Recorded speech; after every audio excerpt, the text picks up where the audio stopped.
Hidden beneath the sands of time, bizarre artifacts and structures challenge everything we know about history. Mysterious symbols, unearthly engineering, and lost civilizations seem to speak to us across millennia, yet their meanings remain elusive. Who were the people who created these impossible wonders, and why did they vanish so suddenly? From the forgotten ruins of Palestine to the ancient pyramids, join us as we uncover chilling archaeological mysteries that still baffle experts to this day. Let's begin this journey into the unknown. Nestled off the coast of Brittany, France, in the Gulf of Morbihan, lies a small, unassuming island, Gavrinis. At first glance, it appears no different from any other rocky outcrop in the sea, a quiet, weathered speck amidst the waves. But beneath its surface, hidden within its ancient stone walls, is a mystery that has puzzled historians and archaeologists for centuries. The island itself is home to one of the most extraordinary megalithic sites in Europe, a burial chamber built thousands of years ago. Dating back to around 3,500 BC, this Neolithic tomb is remarkably well preserved, a testament to the ingenuity of its builders. What makes Gavrinis so intriguing, however, is not just its age, but the intricate carvings that adorn its stones, symbols and patterns so mysterious that their meanings remain elusive to this day. As you step into the passageway of the Gavrinis Cairn, you are immediately struck by the sheer scale of the place.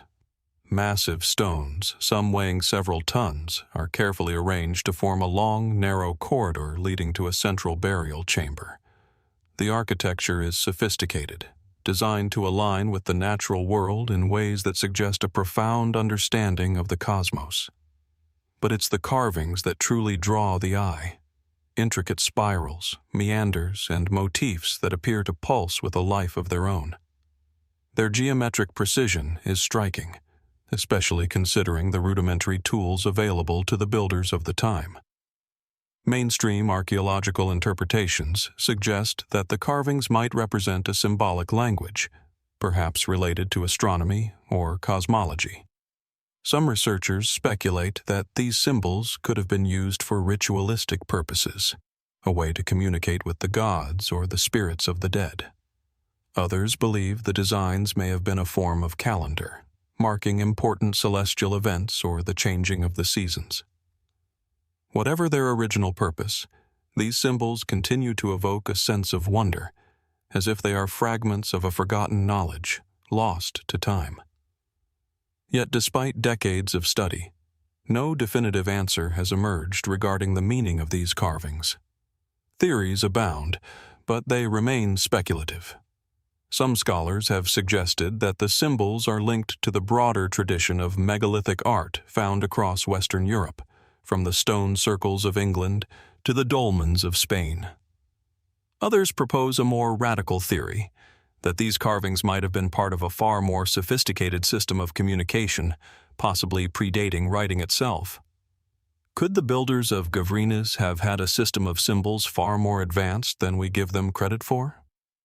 And if so, what does that say about their society? Was there a hidden knowledge that modern civilization has yet to uncover? Adding to the mystery is the question of who these ancient people were. The builders of Gavrinis did not leave behind a written record, so we are left to piece together their story from the physical evidence they left behind. Some believe they were part of a broader network of ancient seafarers, connected by a shared culture and knowledge that spanned across the Atlantic coast of Europe. Others suggest they may have had contact with civilizations much further afield, possibly even in the distant lands of the Mediterranean or beyond. The idea that the builders of Gavrinis might have been connected to cultures far from their homeland challenges our conventional understanding of prehistoric peoples. It raises the possibility that these ancient societies were more interconnected than we have imagined, with far-reaching influence and knowledge. Could the builders of Gavrinis have been part of a broader global network of knowledge exchange, exchanging ideas and symbols that were far ahead of their time? One theory, though unproven, suggests that the megalithic cultures of Europe, including those of Gavrinis, might have been influenced by even more ancient civilizations, lost to the sands of time. There are fringe theories that tie the builders of Gavrinis to the enigmatic civilizations of the ancient Near East, or even the mysterious structures of the Egyptian pyramids. While these ideas remain speculative, they suggest an intriguing possibility that the world's ancient cultures, separated by vast distances, may have shared a common understanding of the cosmos, one that we have yet to fully comprehend. And then there is the question of the tomb itself. Why was such an elaborate structure built on this small island, far from any major population center? The fact that Gavrinis is a burial site suggests that it held spiritual significance. But why this location? Was it chosen for its proximity to the water, perhaps a symbolic link to the afterlife? Or was there another reason? One that we have yet to uncover. As with so many ancient mysteries, Gavrinis raises more questions than it answers. What was the true purpose of the carvings, and what hidden knowledge might they contain? How did the builders of this tomb navigate a world so different from ours, yet somehow so connected through these timeless symbols? And perhaps most haunting of all, what, if anything, do these ancient people want us to know, thousands of years after their voices fell silent? For now, the answers remain elusive. But as we continue to explore the mysteries of Gavrinis, one thing is certain. The island and its tomb still hold many secrets waiting to be discovered. And perhaps, in the quiet whispers of the past, there is more to be revealed, if only we can listen closely enough. As we continue our journey into the ancient mysteries of the world, we now turn our gaze to the windswept hills of Ireland, where the past is etched into the earth itself. There, in the quiet, rolling landscape of County Meath, lies a site that has long confounded archaeologists and visitors alike, the Loughcrew Cairns. These ancient burial mounds, scattered across the hilltops like silent sentinels, have stood for thousands of years, guarding secrets that are still only partially understood. The Loughcrew Cairns, a collection of passage tombs, date back to around 3000 BC, placing them in the same ancient period as the pyramids of Egypt and the construction of the iconic megalithic structures at Gavrinis. Yet, despite their age, the cairns remain eerily intact, weathered only by the elements and the passage of time. As you approach the site, the mounds seem to rise naturally from the earth, their smooth, rounded forms blending seamlessly with the surrounding landscape. The cairns themselves are made of large stones, carefully arranged to create a network of chambers and passageways, architecture that speaks of a sophisticated understanding of both space and the natural world. But it is the mystery of the cairns that sets them apart. Like many other ancient burial sites, these mounds were built to honor the dead. But the Loughcrew Cairns are more than mere burial sites. They are a window into a world that no longer exists. Within the cairns, archaeologists have discovered carvings and symbols that seem to defy simple explanation. Intricate spirals, concentric circles, and geometric patterns that cover the stones with an artistry that feels both ancient and eerily familiar. Their purpose is unclear, and their meaning remains elusive. What do these symbols represent? Are they simply decorative, or do they hold some deeper, more significant meaning? Some experts believe the carvings are related to the cosmos, perhaps marking important celestial events such as the solstices or equinoxes. The alignment of the cairns, it seems, was no accident. During the spring and autumn equinoxes, the sun rises directly over certain cairns, illuminating the carvings within. This suggests that the builders of Loughcrew possessed a deep knowledge of the natural world and its cycles, knowledge that they encoded into their structures. Was this site a place of ritual, where the cycles of the sun and moon were observed and revered? Could these people have had an understanding of the heavens that was far more advanced than we've given them credit for? But then, there are other theories that stretch the imagination even further. Some speculate that the Loughcrew Cairns may have had a role in ancient astronomy, perhaps functioning as a kind of observatory, allowing early astronomers to track the movement of stars and planets with astonishing precision. Others have suggested that the carvings and alignments may be part of an even more profound system, a system that links the cairns to other megalithic sites around the world, creating a network of knowledge and belief that spanned vast distances. One of the most intriguing aspects of the Loughcrew Cairns is the connection to myth and legend. According to local folklore, the site was once the home of the ancient goddess Cailleach, a powerful figure in Celtic mythology. Some believe that the cairns were built as a place to honor her, or perhaps as a burial site for a forgotten king or queen whose legend has been lost to time. Could the cairns be a memorial to someone whose identity was so important that their memory transcended time, weaving itself into the fabric of the land itself? Despite centuries of exploration, the exact purpose of the Loughcrew Cairns remains shrouded in mystery. The passage tombs were clearly of immense importance to the people who built them, but whether they were used primarily for religious ceremonies, astronomical observations, or something else entirely is still a matter of debate. The art and symbolism within the cairns remain enigmatic, offering tantalizing glimpses into a culture that left no written record, but whose presence is still deeply felt in the stones and earth they left behind. Could it be that the builders of the Loughcrew Cairns knew something we have yet to understand? An ancient knowledge that, like the stones themselves, has been buried over time, waiting for the right moment to be revealed? Or are we simply looking at the remnants of a people whose ideas about life, death, and the cosmos were so foreign to our modern sensibilities that we can only wonder at their meaning? As we stand before the cairns, gazing out over the rolling hills of Meath, one thing becomes clear. The mystery of Loughcrew is far from solved. Each stone, each symbol, each alignment of the sun offers a clue, yet the full picture remains elusive. What was the true purpose of this site? Was it a place of worship, a tomb, or something entirely different? The answers may never be fully revealed, but as we continue to explore the hidden corners of our world's ancient past, perhaps it is this very uncertainty that draws us in, reminding us that some mysteries are meant to endure, to spark our imagination, and to keep us questioning the world around us. As we continue our exploration of the world's most baffling archaeological mysteries, we journey to the heart of Mesoamerica, where a site of unparalleled intrigue awaits.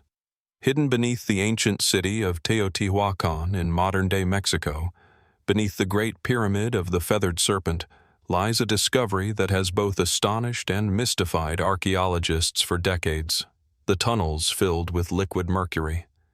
These strange, shimmering passages, long sealed away beneath the earth, have sparked questions that challenge the boundaries of our historical understanding.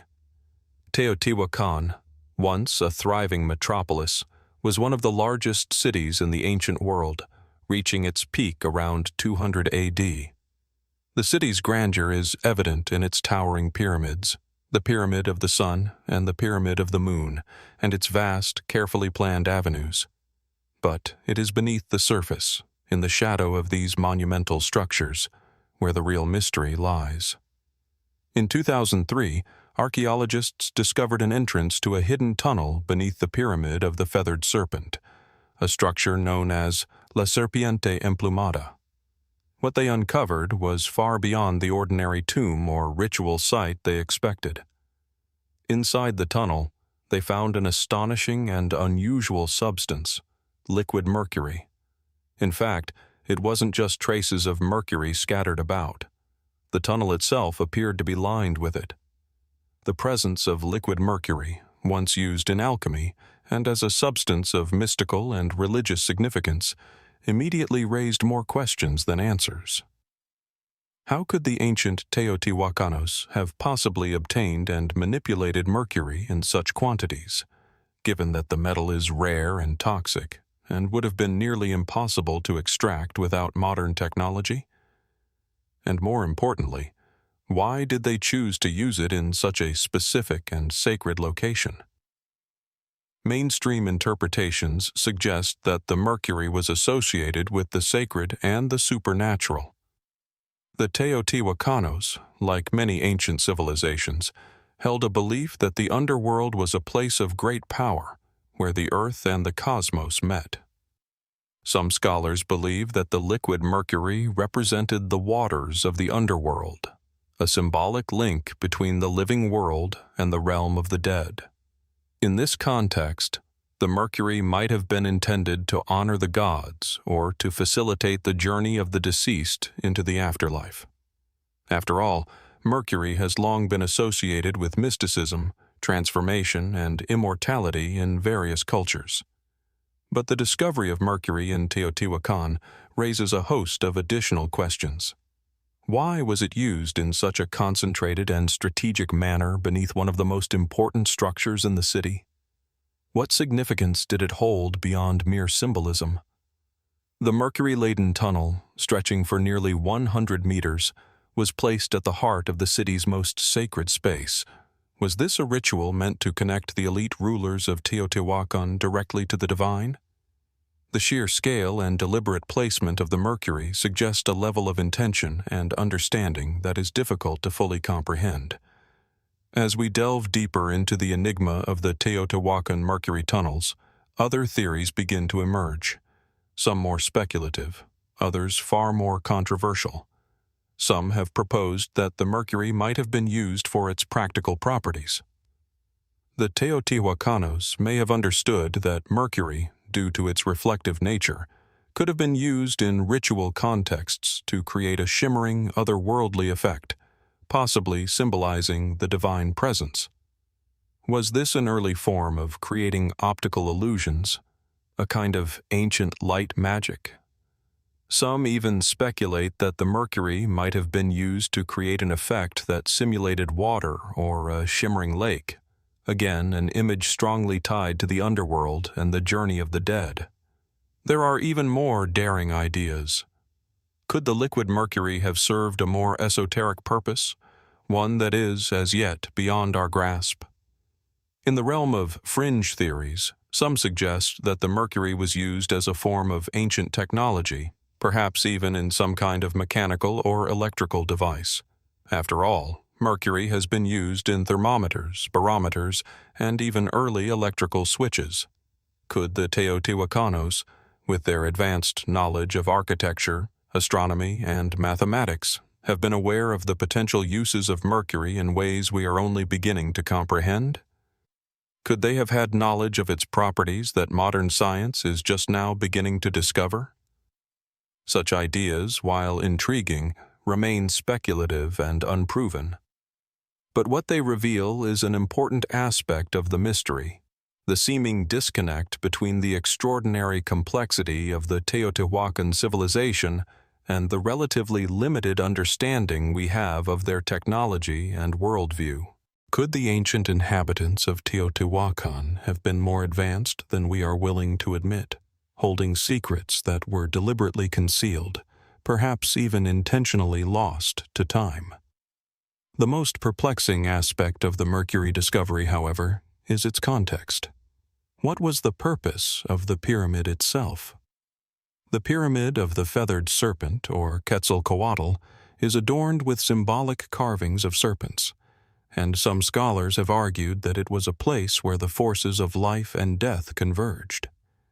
If the mercury was indeed intended to honor the gods or assist in the transition of the soul, why place it in such a hidden location, only accessible through a narrow, seemingly secretive tunnel? Was this a space reserved only for the elite or a select few initiates? Or was it meant to serve as a gateway, an interface between the human world and the divine? What's even more confounding is that these tunnels were not immediately discovered. For centuries, the pyramid stood as a symbol of Teotihuacan's splendor, with no hint of the liquid mercury beneath its surface. It wasn't until modern excavation techniques were employed that the tunnel and its strange contents were revealed to the world. What else, then, might still lie hidden, waiting to be uncovered beneath the ruins of Teotihuacan? The Teotihuacan liquid mercury tunnels are just one piece of the puzzle. But they remain an open question, a mystery that continues to intrigue and confound archaeologists, historians, and researchers alike. What did the ancient builders of Teotihuacan truly understand about the world, the cosmos, and the afterlife? Could their knowledge have been more profound, more advanced, than we can even begin to grasp? As we continue to search for answers, one thing is certain. The mysteries of Teotihuacan have only begun to reveal themselves. As we leave the shimmering mercury tunnels of Teotihuacan behind, we now find ourselves transported to the sun-drenched islands of the Mediterranean, where another ancient enigma awaits. In the heart of the Maltese archipelago, beneath the Mediterranean sky, lies a strange and baffling series of markings etched into the stone, a megalithic network of cart ruts that stretches across the island, their purpose and origins remaining a mystery to this day. The cart ruts of Malta are perhaps some of the most puzzling and evocative features in the archaeological world. Scattered across the landscape, particularly in the southern part of the island, these deep parallel grooves cut into the limestone bedrock seem to suggest the work of a highly organized, advanced civilization. The ruts vary in depth and width, with some stretching for hundreds of meters, snaking their way through the island's rugged terrain. At first glance, they might appear to be remnants of ancient roads or pathways used by carts or chariots, but as researchers have pointed out, their characteristics defy a simple explanation. The most obvious question, of course, is why? Why carve such deep grooves into solid rock? And why did the people of ancient Malta, whose civilization thrived as far back as 3000 BC, feel the need to create such an elaborate, permanent network of ruts? Mainstream archaeology suggests that these ruts were indeed some form of ancient road system, potentially used to transport goods or people across the rocky landscape. They could have been carved by wooden or stone carts, but the exact method of their creation remains uncertain. The ruts vary in size, some being so deep that the rocks at the bottom of the grooves show visible signs of wear, leading some to wonder, were these paths created over centuries of use, or were they intentionally constructed for another, more obscure purpose? As scholars delve deeper into this mystery, certain features of the cart ruts begin to raise more questions than answers. For one, the alignment of the ruts is highly irregular. Some of the grooves veer off in unexpected directions or form angles that seem to defy the logic of a transportation system. It's as though the ancient builders had a different understanding of space, direction, and function than we do today. Were these ruts part of a ceremonial route, perhaps linking sacred sites, or were they functional roads in a system we still don't fully comprehend? Moreover, the cart ruts are not confined to just one part of the island. They are scattered across Malta, and some even extend into the sea, as if to suggest that these paths once led to or were designed to be used by vessels traveling along the coastline. But what makes this even more perplexing is that no evidence of carts or wheels has been uncovered near the ruts themselves. The island's early inhabitants, who are believed to have built the megalithic temples and structures that dot the island, may not have used wheeled transport at all, meaning the very idea of cart ruts could be a misinterpretation of the site's purpose. Could these ruts, then, have had another function entirely? Some theorists propose that the grooves may have been part of an ancient ritual or symbolic practice, carved into the earth by a people whose understanding of the landscape and its forces went far beyond simple transportation. Could they have been designed to channel energy, or perhaps to create a specific acoustical effect? After all, the ancient Maltese temples, such as the megalithic structures of Gantija and Hagar Chim, are famous for their alignment to celestial events, suggesting a deep connection to the natural world. Might the cart ruts also be a form of celestial navigation, marking key points on the landscape for those with knowledge of the stars and the heavens? There are other, more speculative theories that push the boundaries of conventional thinking. Some fringe scholars suggest that the cart ruts might have been created as part of an ancient ritual of sacrifice or offering, perhaps to honor gods or spirits associated with the earth and its natural rhythms. The grooves, they argue, could have been designed to channel the flow of human or animal offerings into sacred sites, much like rivers of ritual significance that appear in other ancient cultures. Could the ruts have been linked to the rites of fertility or the worship of the natural world? Were they a form of early roadways that led to temples where sacrifices or ceremonies were conducted? Another more provocative theory suggests that these cart ruts could be evidence of a forgotten or lost technology, perhaps an ancient form of transportation or movement that we have yet to fully understand. Could the ruts have been created by a sophisticated society with tools or methods that are now lost to history? Some even entertain the idea that these ruts are part of a system that predates the recorded history of Malta by millennia, a time when ancient cultures with advanced knowledge of engineering and physics might have manipulated the landscape in ways that modern archaeology cannot explain. What also adds to the mystery is that the ruts appear to have been deliberately carved into the terrain, yet some of the ruts show signs of wear and weathering as if they had been used over long periods of time. This suggests a profound understanding of the materials at hand, the limestone rock of Malta, and how it could be manipulated and shaped to serve a specific function. Yet, as with so many ancient sites, the true intent behind the cart ruts remains elusive. Were they roads for ancient travelers, markers for ritual and astronomy, or perhaps something altogether different? The question that lingers, then, is this: what secrets still lie hidden in the stone, waiting to be uncovered? Is there more to the ruts of Malta than we can see at first glance? And what might we learn about the ancient Maltese people and the wider prehistoric world by continuing to explore their purpose? As we continue to investigate the cart ruts of Malta, we are reminded that in the search for answers, sometimes the most fascinating discoveries are those that remain just beyond our reach.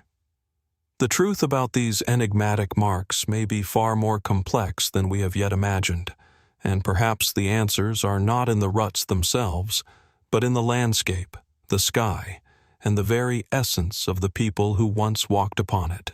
As we leave behind the winding cart ruts of Malta, we turn our attention to another ancient site, shrouded in mystery and steeped in centuries of history.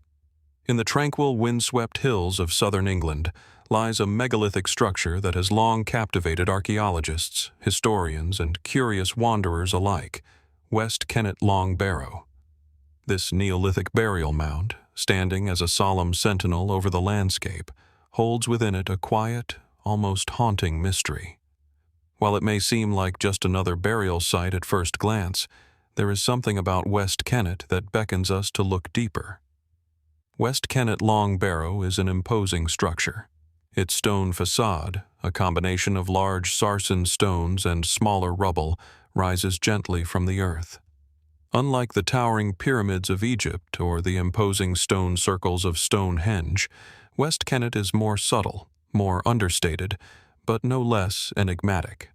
The barrow is long, with a long, narrow passage leading into its heart, where the remains of the deceased were once laid to rest.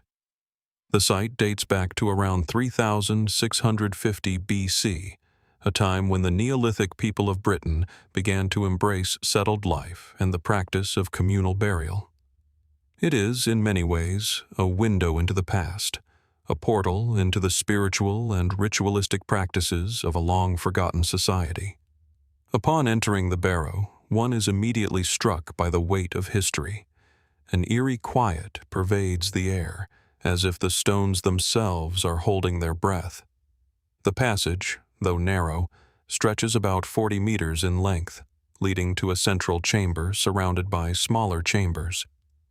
These chambers, though now empty, were once filled with the remains of numerous individuals. It is here, in this somber space, that the mystery deepens. The burial practices of the people who constructed West Kennet are not entirely understood. It's known that the site was used over a long period, from its construction around 3650 BC, with additional burials taking place for centuries after. But what sets West Kennet apart is the nature of the remains. Unlike typical burials of the time, which often involved simple interment in the ground or in simple wooden structures, the people of West Kennet chose to place their dead in the dark recesses of the Long Barrow in a manner that was both ceremonial and deliberate.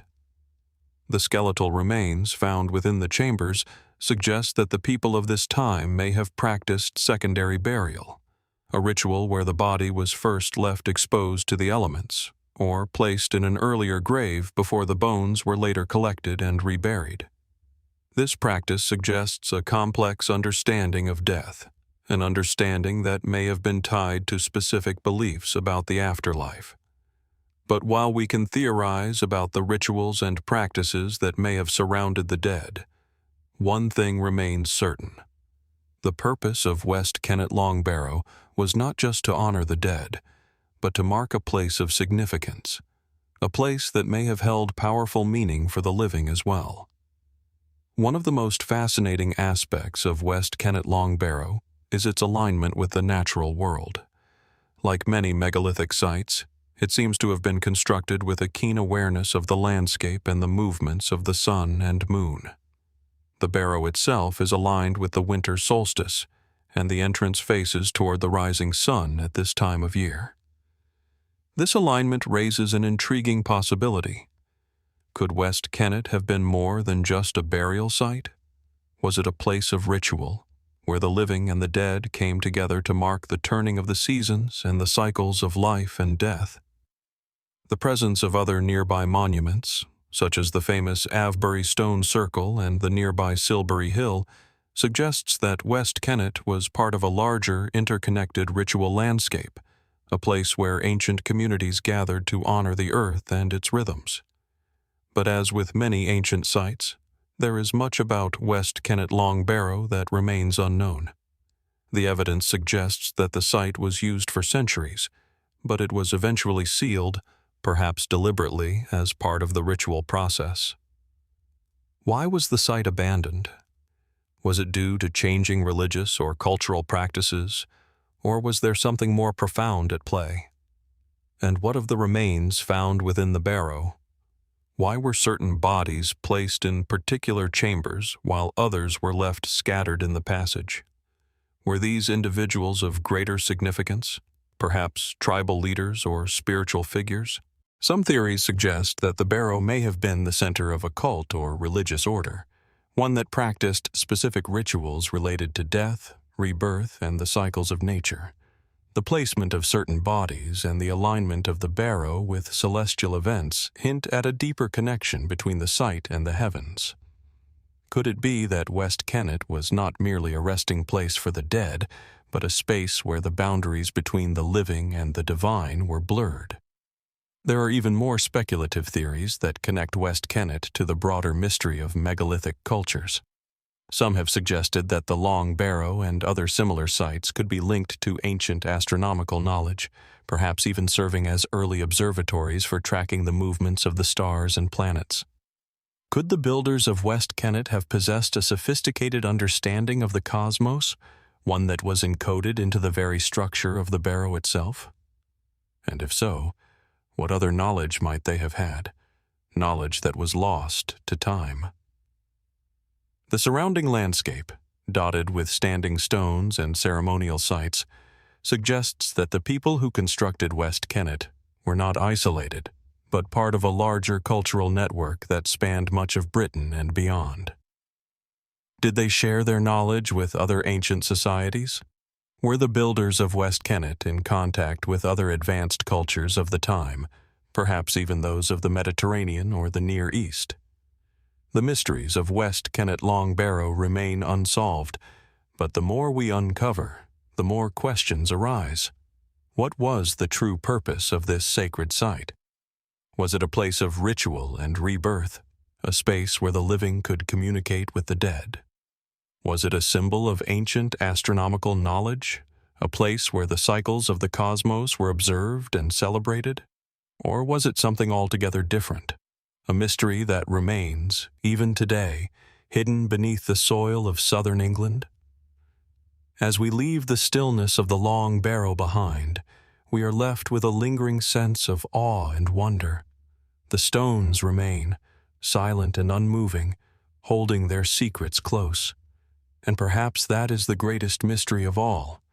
What truths, lost to the passage of time, are still hidden within the ancient earth, waiting to be uncovered?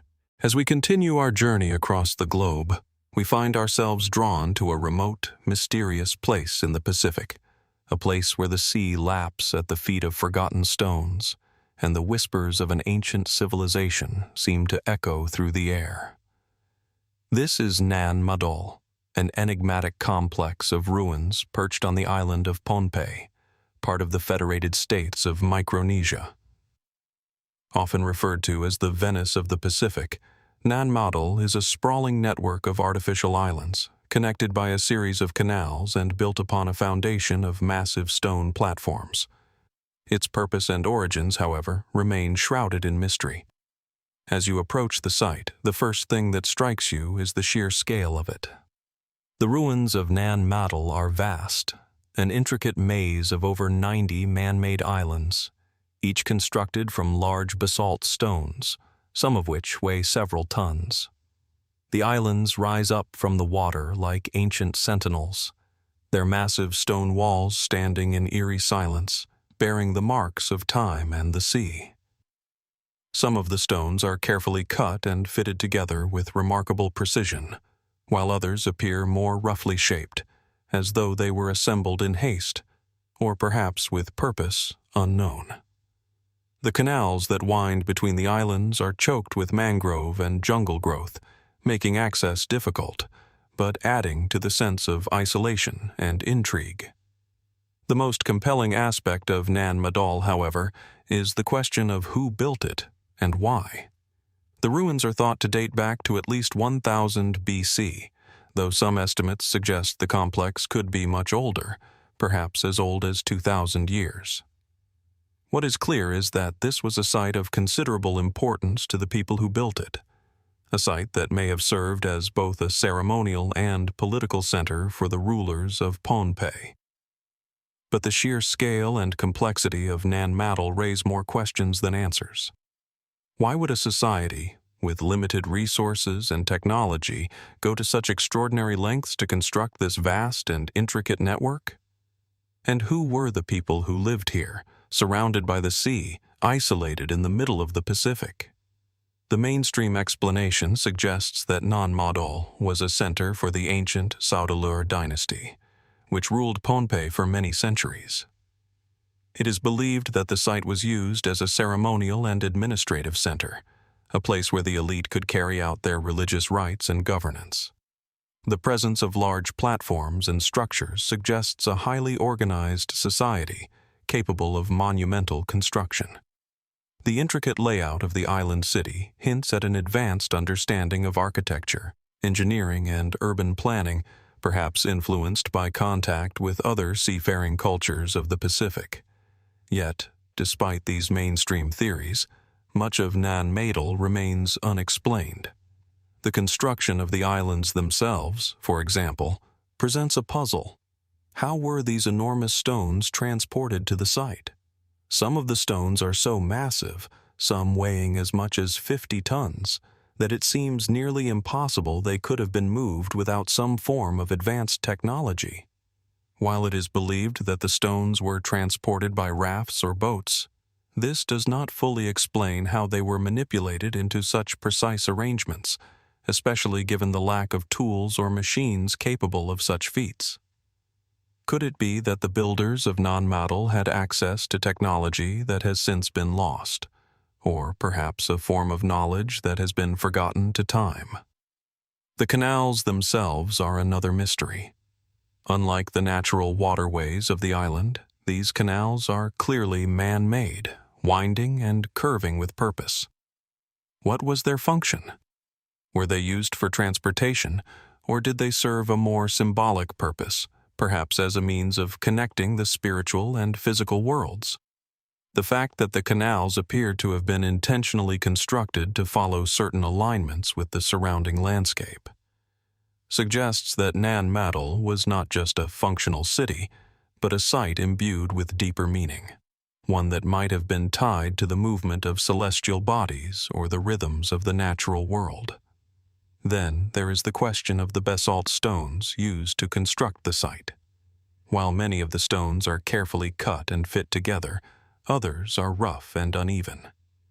This has led some researchers to propose that the site was built in stages over centuries, with the initial phases being more rudimentary and later generations adding to and refining the structure. But there are also fringe theories that suggest the stones may have been placed with a specific intention, such as creating a resonance or vibration. Some even speculate that the basalt was chosen for its particular acoustic properties, potentially turning Nan Madol into a giant instrument or amplifier, one that may have been used in rituals or ceremonies to communicate with the divine or to channel spiritual energy. One of the most fascinating and speculative ideas surrounding Nan Madol is its connection to the wider Pacific world.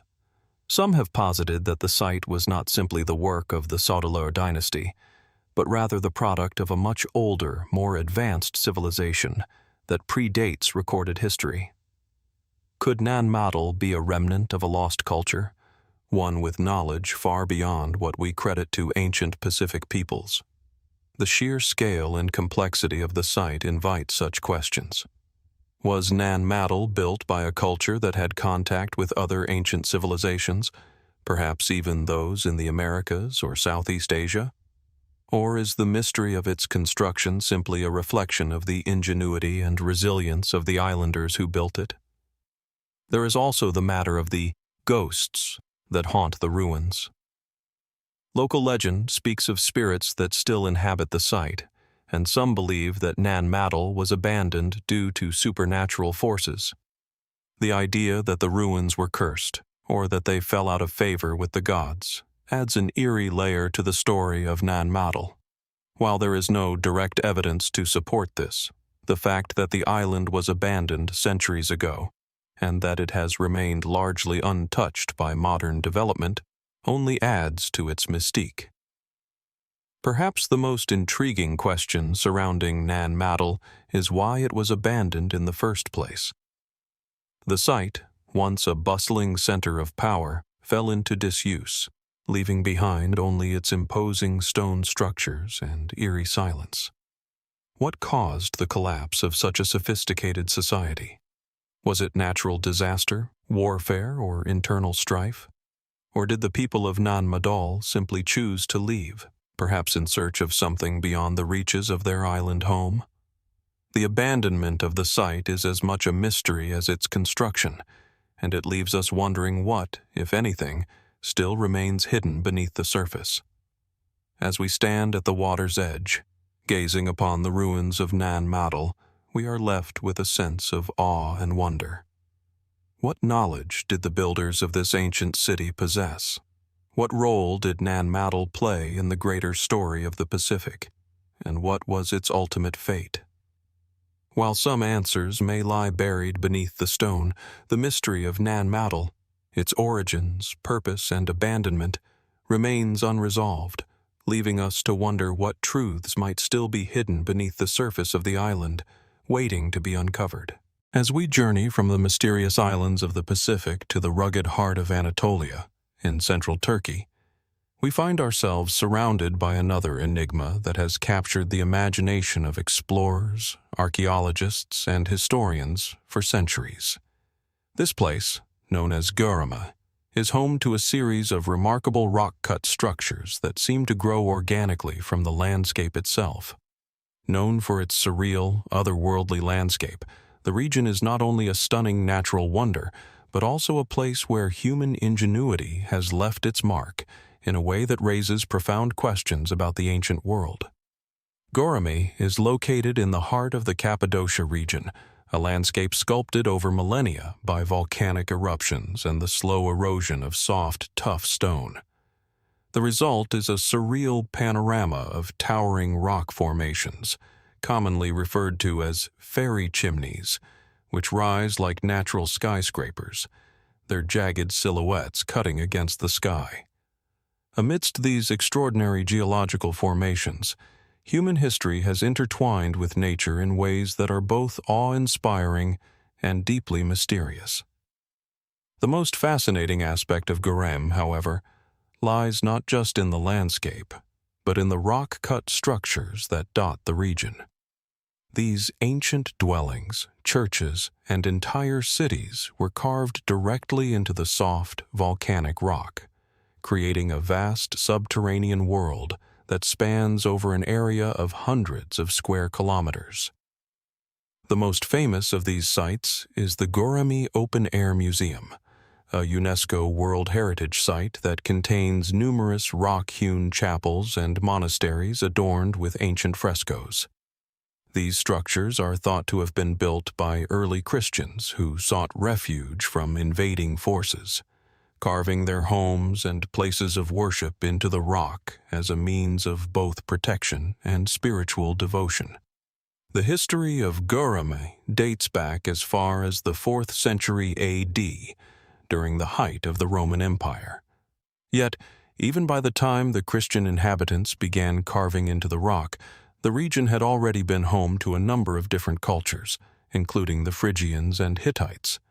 Evidence suggests that these earlier civilizations had a deep understanding of the geology of the region, utilizing the soft volcanic rock to create subterranean spaces, although the full extent of their use of these natural features remains unclear.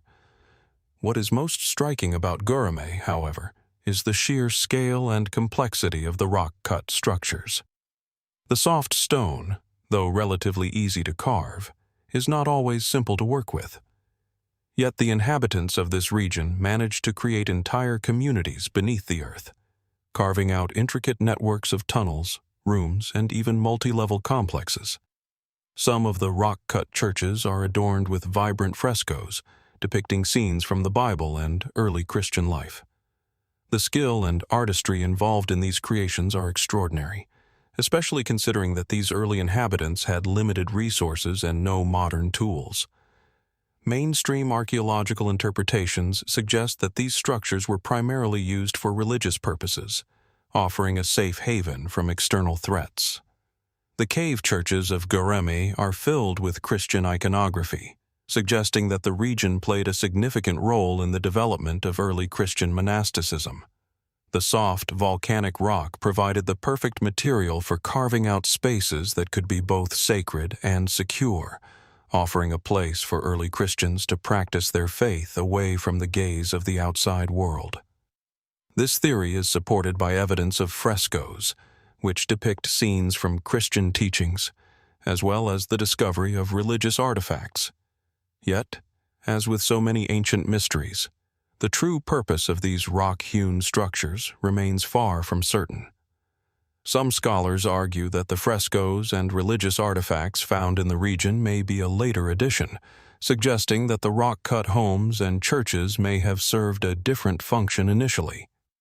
Could these extraordinary structures have been carved for reasons other than religious devotion? Some speculate that they were not just places of worship, but also centers of learning, perhaps even an ancient form of academia where knowledge was passed down in secret. Another intriguing theory suggests that Göreme's rock-cut structures were not just dwellings or places of worship, but a reflection of an ancient society's deeper connection to the natural world. The unique geography of Cappadocia, where volcanic rock meets ancient underground rivers, could have given rise to a system of subterranean cities that were carefully designed to mimic the natural forces of the Earth. Could these structures have been built with an understanding of the Earth's energy lines, or perhaps even aligned with celestial bodies? The careful positioning of some churches and monasteries suggests that they might have been constructed with an awareness of the movement of the stars or the cycles of the sun. The most speculative and fringe theories surrounding Göreme focus on the idea that the rock-cut structures may have been influenced by more advanced, possibly even extraterrestrial knowledge. The complexity of the sites, the precision with which they were carved, and their integration with the natural landscape raise the possibility that these ancient builders possessed knowledge far beyond what we would expect from a civilization of their time.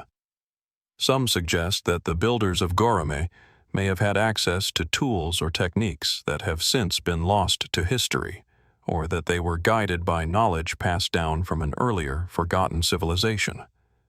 Could the ancient inhabitants of Göreme have been the inheritors of knowledge passed down from the stars, or even visitors from them? While these theories remain highly speculative and unsupported by mainstream archaeology, they serve to underscore the enduring mystery of Göreme. The intricate rock-cut churches, the labyrinthine tunnels, and the mysterious alignment of the structures invite us to wonder about the true purpose of these ancient monuments. Were they merely refuges from persecution, or did they serve a more profound, esoteric function, reflecting an understanding of the natural world that has since been lost?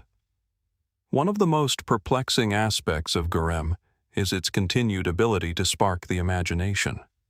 The structures, which have withstood centuries of erosion and the ravages of time, are a testament to the ingenuity and resilience of their builders. Yet, the full extent of their purpose, both as a place of refuge and a site of spiritual significance, remains tantalizingly elusive.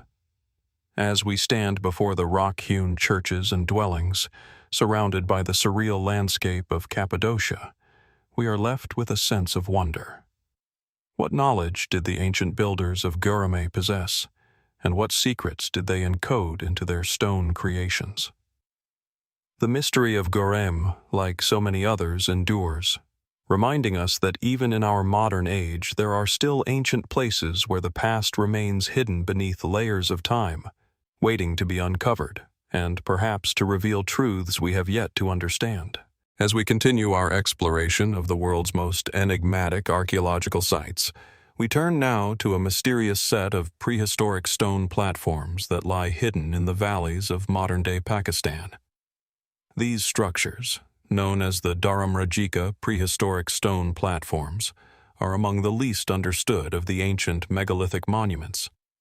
They are scattered across the region like forgotten remnants of an age long past, bearing silent witness to a culture whose purpose and practices remain elusive. Located near the town of Taxila, an ancient city with a history that spans over 2 millennia, the Dharamrajika platforms are built from massive stone blocks, carefully arranged into geometric shapes. Unlike the grand, imposing structures of ancient Egypt or Mesopotamia, these platforms are relatively simple. Yet the complexity of their design and the intentionality behind their placement raises many questions. The platforms are not mere piles of stones. They are carefully crafted and aligned with a precision that suggests they served a specific, though unknown, purpose.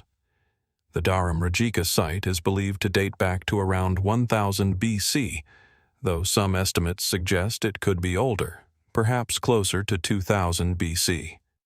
It's a period when the ancient people of the region were transitioning from nomadic lifestyles to more settled agricultural communities. The site itself consists of large stone platforms, some of which are circular, while others are rectangular or square. These platforms are embedded into the landscape, positioned on high ground with sweeping views of the surrounding valleys. The setting is breathtaking, a stark, desolate beauty, where the barren hills roll into the horizon and the platforms rise out of the earth like ancient watchtowers. The purpose of these stone platforms has long been a subject of speculation. Some believe they may have been used for ceremonial or ritualistic purposes, serving as altars or gathering places for early communities. The arrangement of the stones, with their specific alignments to the cardinal directions, hints at a possible connection to astronomical or celestial phenomena.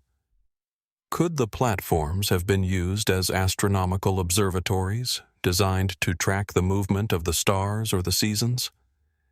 The ancient people of this region, like many early cultures, likely relied on the heavens for guidance in agriculture and religious practices. The precise placement of the platforms suggests that they may have had a role in these practices, perhaps in marking solstices or other significant celestial events. Yet, there are elements of the Dharamrajika site that resist easy interpretation. The platforms themselves are far larger than anything typically used for simple domestic purposes. Some are so vast that they could have accommodated large gatherings of people, perhaps hundreds, if not thousands. This raises another question. Were these platforms built to serve as a public space for ceremonial events, or were they part of an elite structure designed for use by a ruling class or priestly order? The careful craftsmanship and positioning of the stone platforms hint at a deeper, more complex social structure than the simple agrarian societies we might expect from that era. Another intriguing feature of the Dharamrajika site is the absence of typical burial practices. In many other prehistoric sites, large stone platforms or megalithic structures are often associated with burial sites. Yet no human remains have been uncovered at Dharamrajika, at least not in the way that we might expect.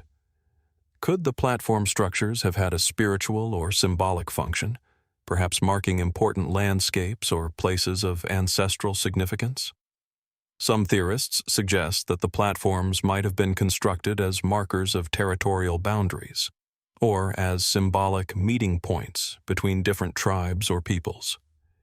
They may have served as communal gathering spaces, but could they have been used to honor the spirits of ancestors, or as places of divine communication? Mainstream archaeology tends to suggest that the Dharamrajika platforms were used in some form of ritual or religious practice. The strategic location of the platforms, as well as their deliberate construction, indicate that they held some form of significance to the people who built them. But even this remains speculative. Were the platforms part of a larger regional network of sacred spaces, or were they isolated, unique creations? And if they were meant for religious ceremonies, what kind of rites or rituals might have taken place there? There are fringe theories that suggest a much more elaborate function for the Dharamrajika platforms. Some believe that they may have been part of a complex ancient astronomical system, one that allowed the early inhabitants of the region to track and predict celestial events with remarkable precision. Could these platforms have been designed to serve as observation points for an ancient form of stargazing? The possibility that the people who built these platforms had advanced astronomical knowledge, far beyond what we typically associate with prehistoric cultures, adds an intriguing layer to the mystery. The careful alignment of some platforms with the rising and setting of the sun during key solstices and equinoxes suggests that they were more than just functional structures. Could they have been used to communicate with the divine, or to mark important agricultural cycles that governed the lives of these early communities? Still, the most tantalizing question surrounding the Dharamrajika prehistoric stone platforms is the identity of the people who built them. Who were the ancient architects of this mysterious site, and what knowledge did they possess that allowed them to create such a striking and enigmatic landscape? The region of Taxila, which was a major cultural and educational center during the ancient period, suggests that the people here may have had access to a wealth of knowledge, possibly influenced by neighboring cultures such as the Indus Valley civilization, or even those from farther afield, such as Mesopotamia. Could the stone platforms be the work of a long-forgotten culture that predated even these great civilizations? Or were they built by an indigenous group, drawing on ancient traditions passed down over millennia? One particularly thought-provoking possibility is that the Dharamrajika site was part of a larger, lost civilization, one that possessed sophisticated knowledge of the earth the stars, and human connection to the divine. What if the purpose of these platforms was not just religious, but symbolic of an ancient worldview that has been lost to time? Could the platform builders have left behind not just physical monuments, but messages encoded in stone, messages that we are only beginning to understand? The absence of definitive answers only adds to the allure of the Dharamrajika site. The stone platforms, standing tall against the arid landscape, continue to invite speculation. With each theory, new questions arise. What secrets does this ancient place still hold? And what, if anything, will be revealed in future excavations? As the stones of Dharamrajika stand silent and unyielding beneath the sun, they remain a testament to the enduring mystery of the past, inviting us to look deeper, to question more, and to wonder what might still be hidden beneath the earth. As we leave behind the arid landscapes of ancient stone platforms, we now move to another part of the world, where the rolling hills of southern England hide a curious relic from the past. Nestled within the picturesque countryside, surrounded by a patchwork of fields and gentle slopes, lies the Stony Littleton Long Barrow, one of the many enigmatic burial mounds of Neolithic Britain. Yet, unlike most other megalithic sites, Stony Littleton carries with it an air of mystery, its true purpose and design remaining subjects of speculation even after centuries of exploration. The Stony Littleton Long Barrow is a large and imposing structure, built from massive stones that rise up from the earth, framed by a quiet and solitary landscape. Its entrance, though partially concealed, beckons with a strange pull, as though hiding secrets from another age. The barrow itself is a long, elongated mound, measuring nearly 20 meters in length, built up of large limestone slabs and covered by a layer of earth and stone. The mound rises gently from the surrounding ground, its shape subtly distinguished from the otherwise flat terrain. The site, with its mixture of burial chambers and stonework, exudes an atmosphere of both reverence and mystery.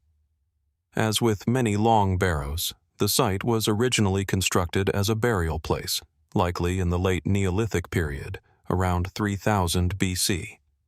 But unlike many other barrows, Stony Littleton presents an unusual structure. While most long barrows are designed to be simple burial chambers, the interior of Stony Littleton is divided into a series of smaller chambers, arranged in a purposeful way that defies easy explanation. Within these chambers, archaeologists have uncovered human remains, though the exact nature of these burials remains unclear. The bones, which belong to multiple individuals, suggest a form of secondary burial, where the bones were reinterred in a communal space after being exposed to the elements or placed in earlier graves. The most striking feature of the barrow, however, lies in its design, specifically the unusual placement and alignment of the chambers. The barrow's entrance leads into a narrow passageway, beyond which a series of stone chambers, each a few meters long, stretch out like a labyrinth beneath the earth. The passage itself is somewhat narrow and confined, leading one to wonder whether it was designed for symbolic purposes, perhaps representing a journey into the afterlife, or if it was a means of controlling the flow of those entering or exiting the barrow. Mainstream archaeological interpretations suggest that Stony Littleton was primarily a burial site, a place where the dead were carefully laid to rest.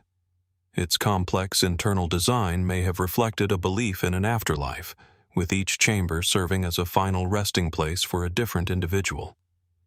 But what is puzzling is that the barrow's construction appears to reflect a deep understanding of both architecture and ritual. The alignment of the chambers, the use of large, carefully fitted stones, and the placement of the entrance suggest that Stony Littleton was designed with purpose, yet we cannot fully understand the significance of this purpose. Why such a complex arrangement for what might have been a simple burial site? Some researchers have suggested that Stony Littleton was not just a burial ground, but a place where ritual events were held, perhaps the site of ceremonies to honor the dead or to mark significant seasonal events. The careful placement of the chambers might indicate a spiritual significance, a desire to align the site with cosmic cycles or celestial events, much like the design of other ancient burial mounds across Britain and Europe. The fact that the barrow appears to be positioned in a way that allows for visibility of the surrounding landscape, coupled with its deliberate architectural design, could indicate that it was more than just a place of interment. Could it have been a site where the boundaries between the living and the dead were symbolically blurred?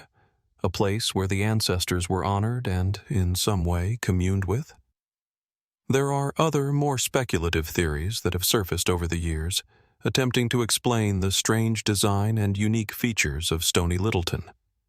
One of the more intriguing ideas is that the long barrow might have had a connection to astronomical or cosmological events, similar to the way ancient structures like Stonehenge were built to align with the movements of the sun and moon. Could the chambers of Stony Littleton have been constructed to align with specific celestial phenomena, perhaps to mark the passage of time or to serve as a guide for ancient rituals tied to the heavens?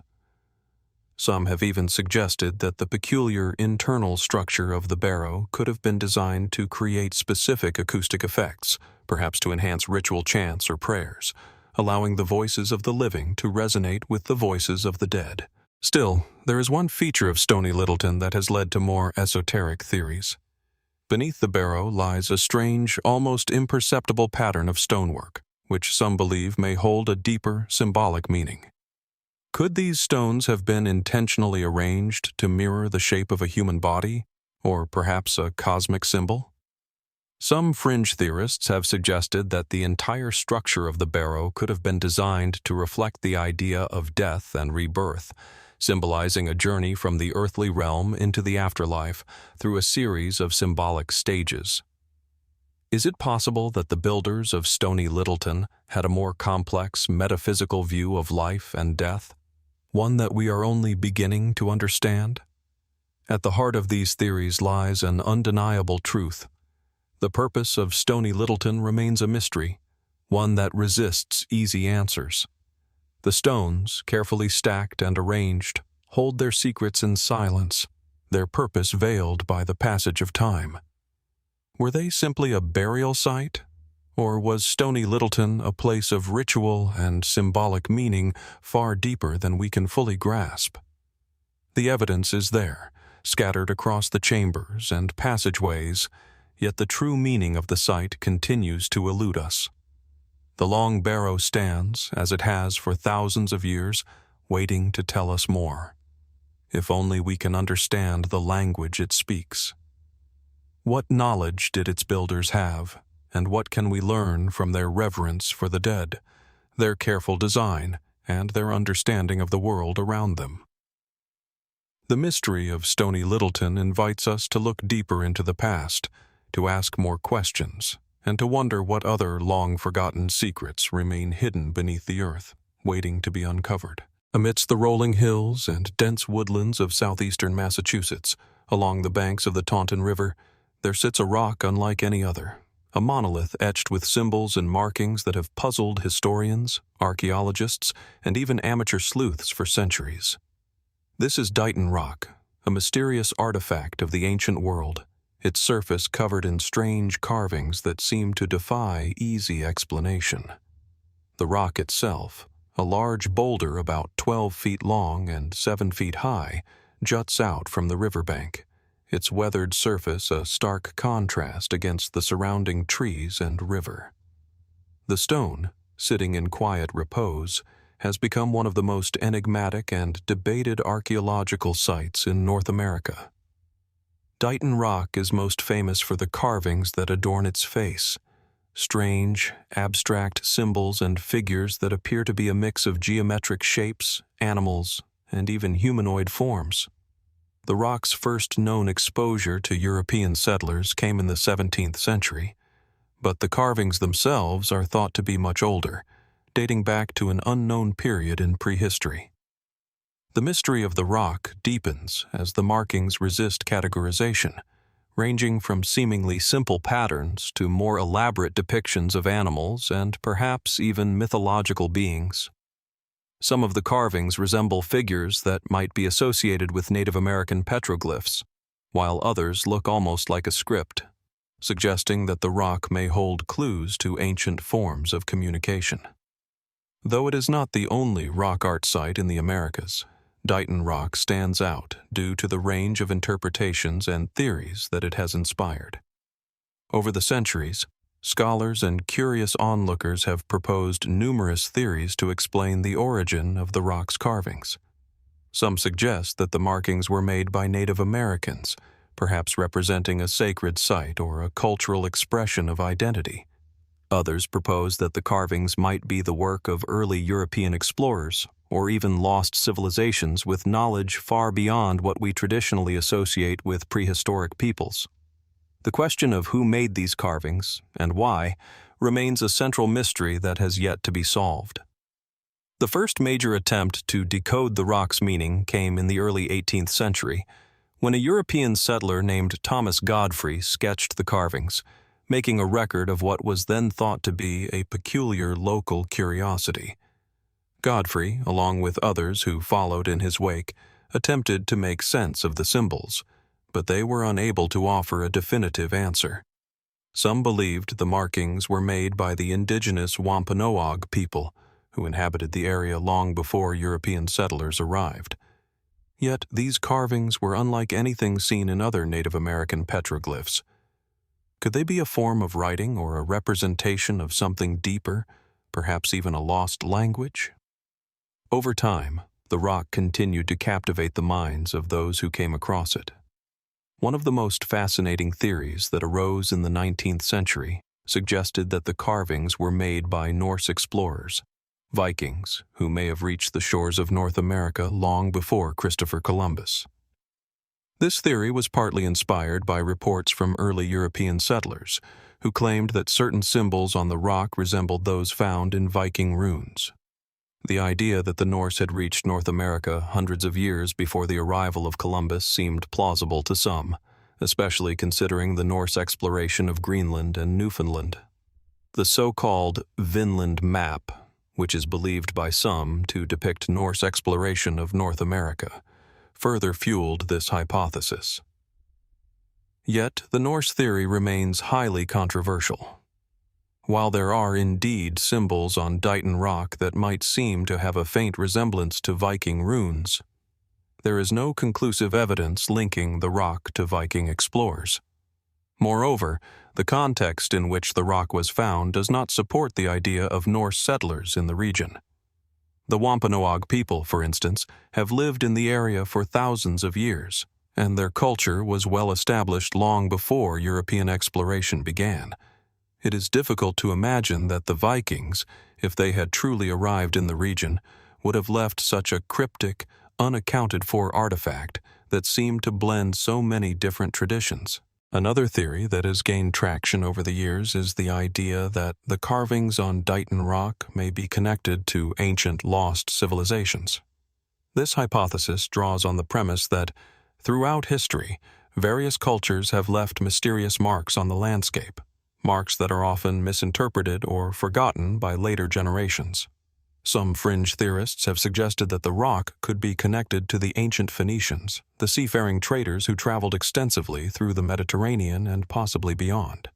The idea that the Phoenicians might have reached the Americas long before Columbus has gained some attention, especially in light of the rock's symbolic carvings, which some believe bear a resemblance to ancient Mediterranean scripts. Could it be that the Phoenicians, or some other long-lost civilization, made their way across the Atlantic and left their mark on the continent? Some point to the Ogham script, a writing system used by ancient Celts, as another possible influence. Could the carvings on Dighton Rock be an early example of an intercontinental exchange of knowledge? Or are these connections simply too speculative to be taken seriously? What is particularly curious about Dighton Rock, however, is the way the carvings appear to defy classification.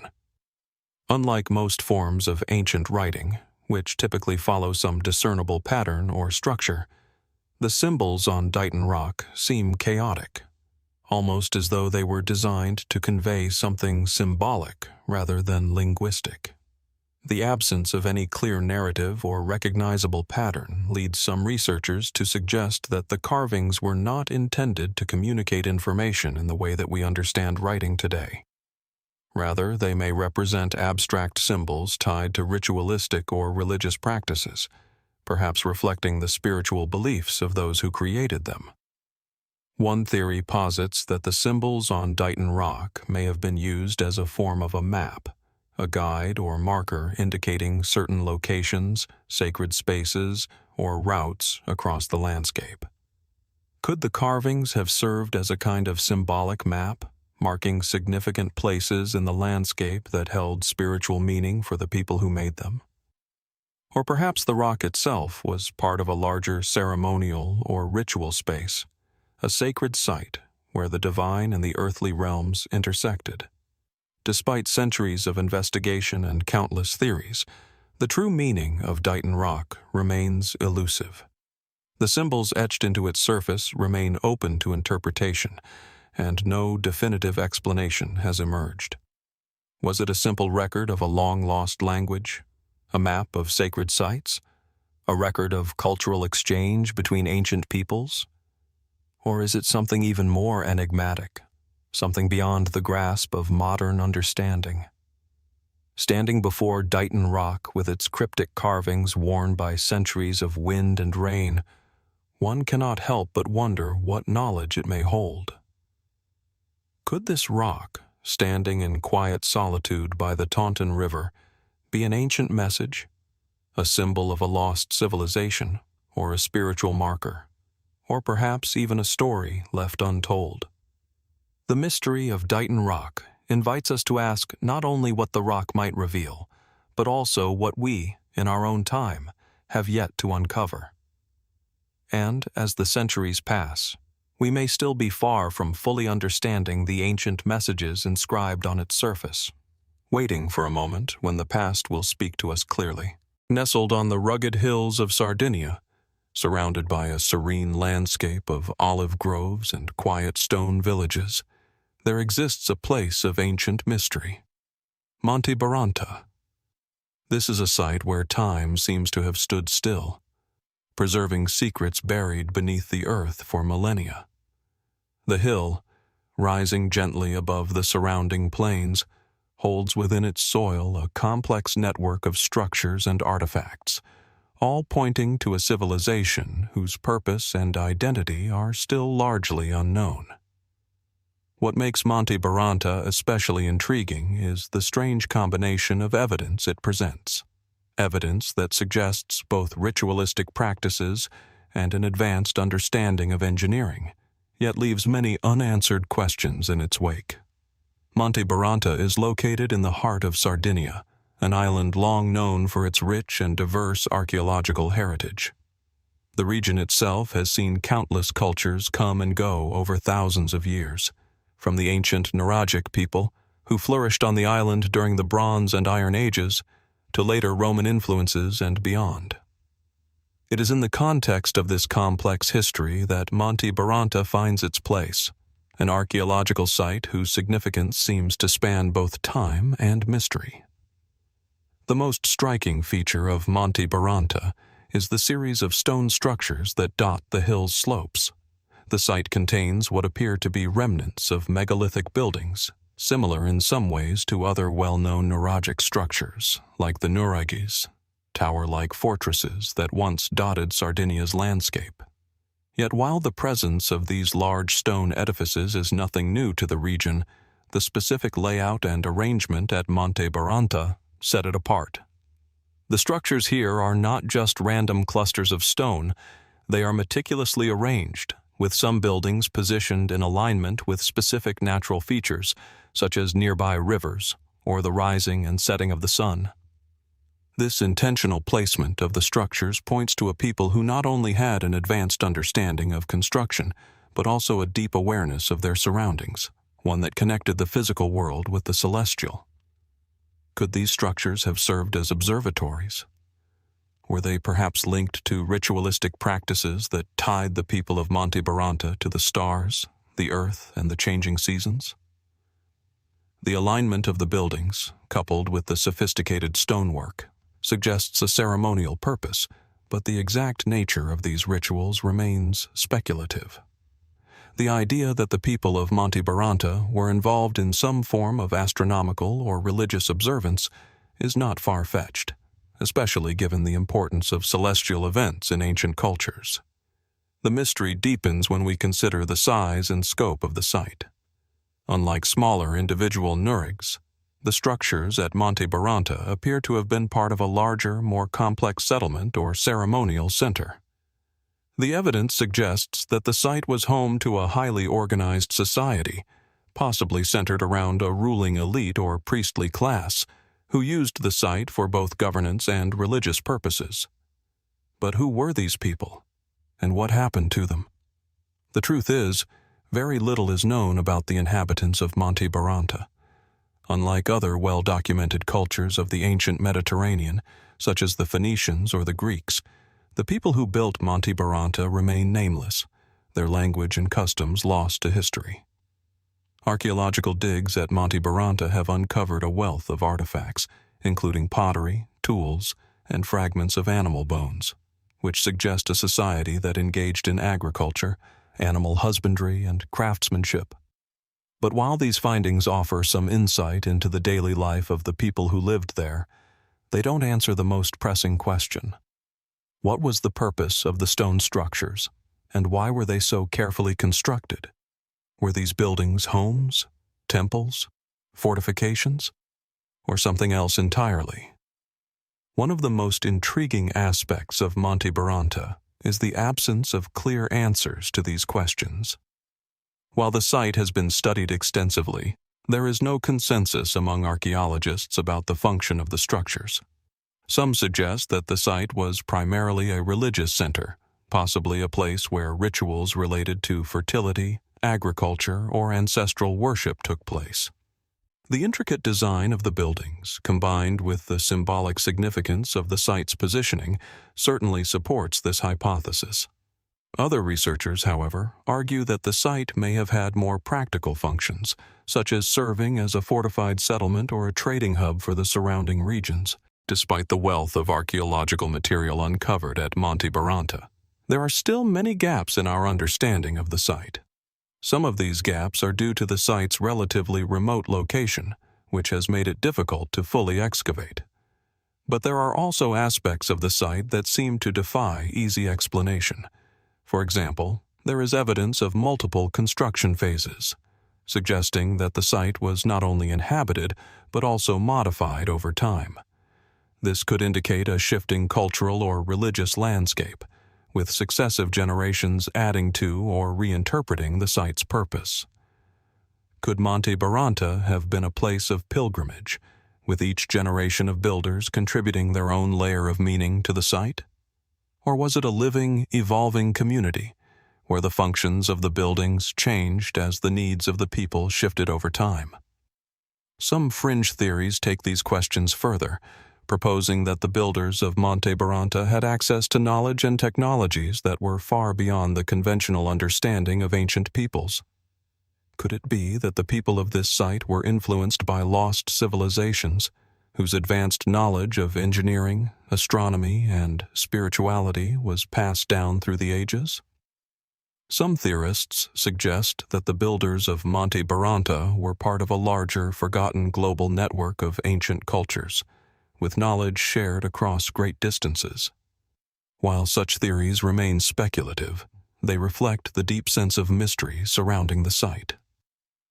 Another theory posits that Monte Baranta was a center of ritualistic astronomy, a kind of sacred observatory where ancient peoples studied the heavens to determine the cycles of the moon, the solstices, and other celestial events that governed their agricultural and religious practices. The site's alignment with natural features like rivers and the setting sun seems to support this idea. Could Monte Baranta have been designed as a celestial map, with each stone and structure placed deliberately to track the movement of the stars and planets? If so, What knowledge did the people of Monte Baranta possess about the cosmos? Did they view the stars as gods or guides, or were they simply a reflection of the rhythms of life on Earth? Despite the myriad of theories, one thing remains clear. Monte Baranta is a place that continues to baffle and inspire. Its stone structures stand as silent witnesses to a civilization whose legacy is largely lost to time. The purpose of the site, the identity of its builders, and the true meaning behind its intricate designs remain mysteries that may never be fully unraveled. Yet, the allure of Monte Baranta lies in the very questions it raises. As we stand before its ancient stones, we are reminded that there are still places in the world, hidden in plain sight, where the past calls out to us, offering clues that we may never fully understand, but which continue to invite us to look deeper. What knowledge, what rituals, and what forgotten truths are still waiting to be uncovered beneath the soil of Monte Baranta? And will we ever truly understand the ancient world that gave birth to this enigmatic site? The mystery remains. High up in the rugged hills of County Sligo, Ireland, lies a site that echoes with the whispers of the past. Carrowkeel Megalithic Cemetery. Set within a landscape of sprawling green fields and craggy outcrops, this ancient burial site remains an enigmatic reminder of a civilization that once thrived on the Irish island, yet whose customs and beliefs remain largely shrouded in mystery. With its cluster of ancient cairns and chambered tombs, Carrowkeel stands as a testament to the ingenuity and spiritual beliefs of the people who built it, but also as a riddle that continues to elude modern understanding. At first glance, Carrowkeel appears as an impressive, if somewhat quiet, part of the Irish countryside, an array of weathered stone structures scattered across the slopes of a hill known as Carrowkeel, which rises dramatically against the backdrop of the surrounding valley. These cairns, large stone piles, are interspersed with burial chambers that have endured thousands of years of erosion and exposure to the elements. Each cairn, though varying slightly in size and structure, follows a similar pattern. A mound of stones, carefully arranged, with a burial chamber hidden deep inside. Some of these chambers are small and intimate, while others are much larger, perhaps hinting at the importance of those interred within. The Carrowkeel Cemetery contains at least 14 cairns, with many more likely hidden beneath the overgrowth or obscured by time and the harsh weather that has shaped the landscape. The cairns themselves are constructed with large stones, some of which seem to have been placed with a level of precision that suggests a deep understanding of both engineering and symbolism. These cairns are not simply piles of stones. They are carefully built structures designed to mark a sacred space, a final resting place for the deceased. What makes Carrowkeel truly fascinating, however, is the intricate design of its burial chambers. The tombs are often aligned with the natural landscape, taking advantage of the surrounding hills and valleys, which suggests that the builders may have had a sophisticated understanding of the land and its seasonal cycles. The chambers themselves are often found beneath large flat stones or slabs, carefully arranged to create a roof-like structure.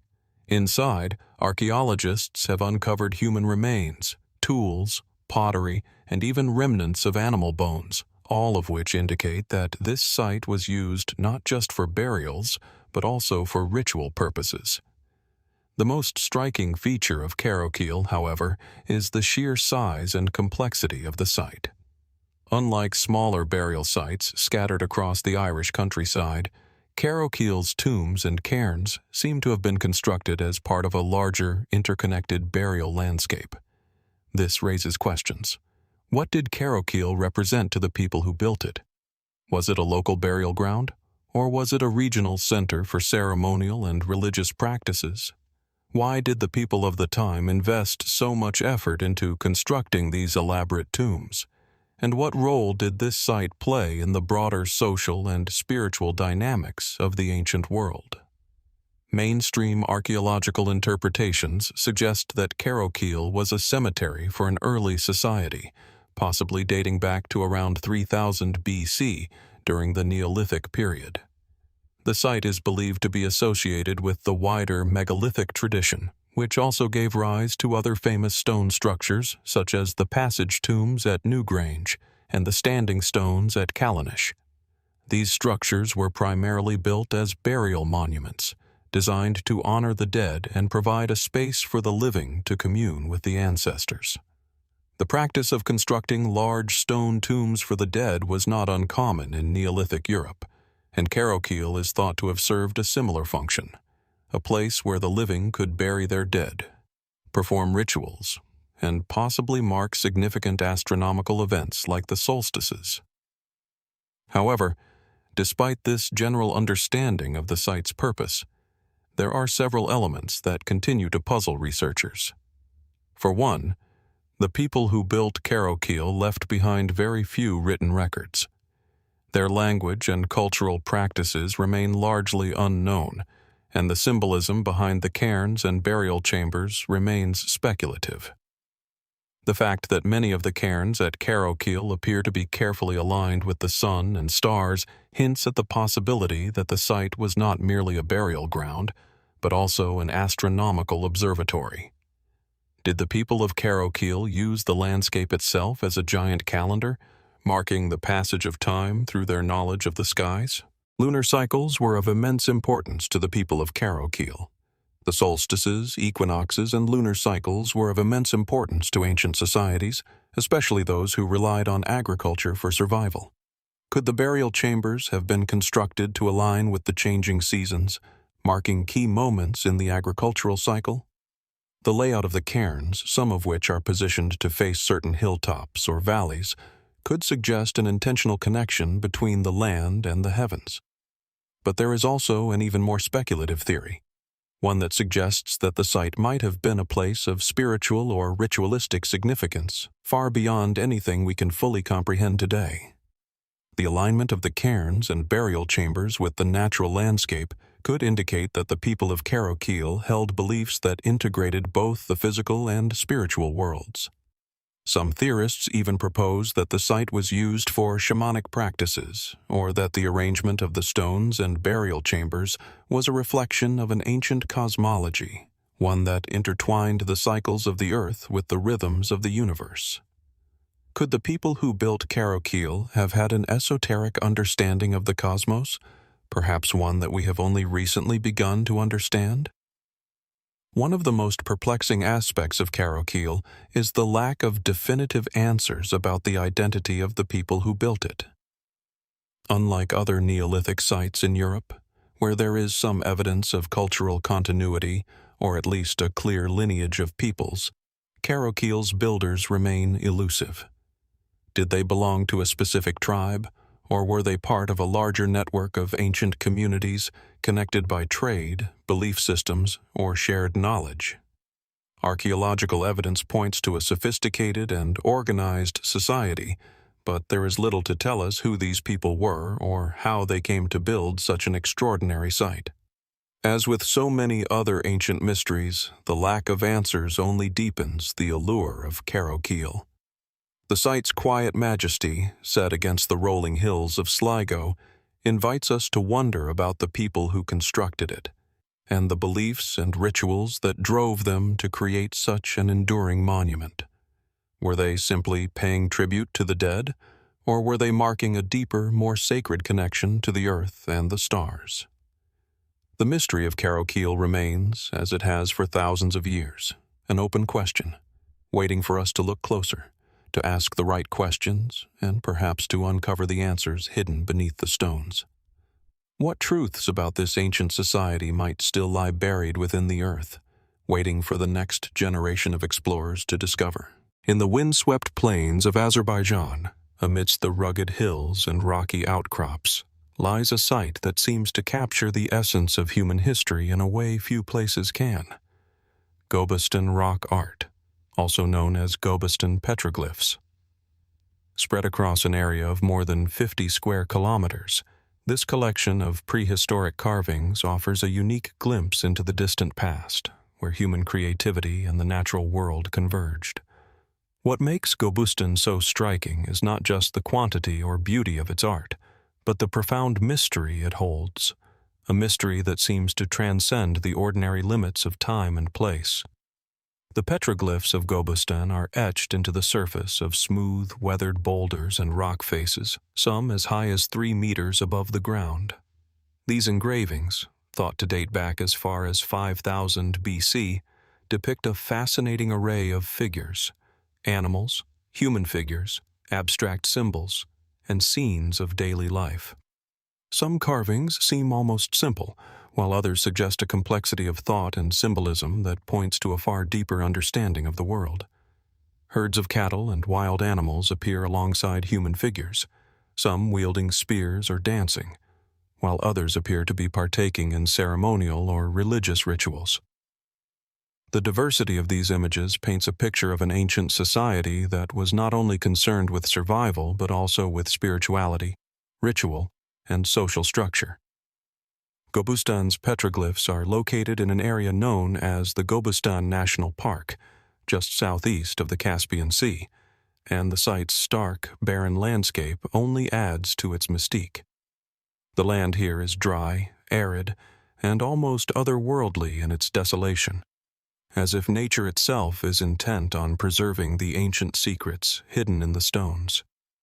The air is still, save for the occasional gust of wind that sweeps through the valley, carrying with it the faint echo of ancient times. In a place where the elements of nature, sun, wind, and rain, have carved their marks on the land, it is easy to imagine that these petroglyphs were made not just as a form of art, but as an attempt to record the world and the cosmos in ways that we, even today, struggle to fully comprehend. The sheer volume of petroglyphs at Gobustan is staggering.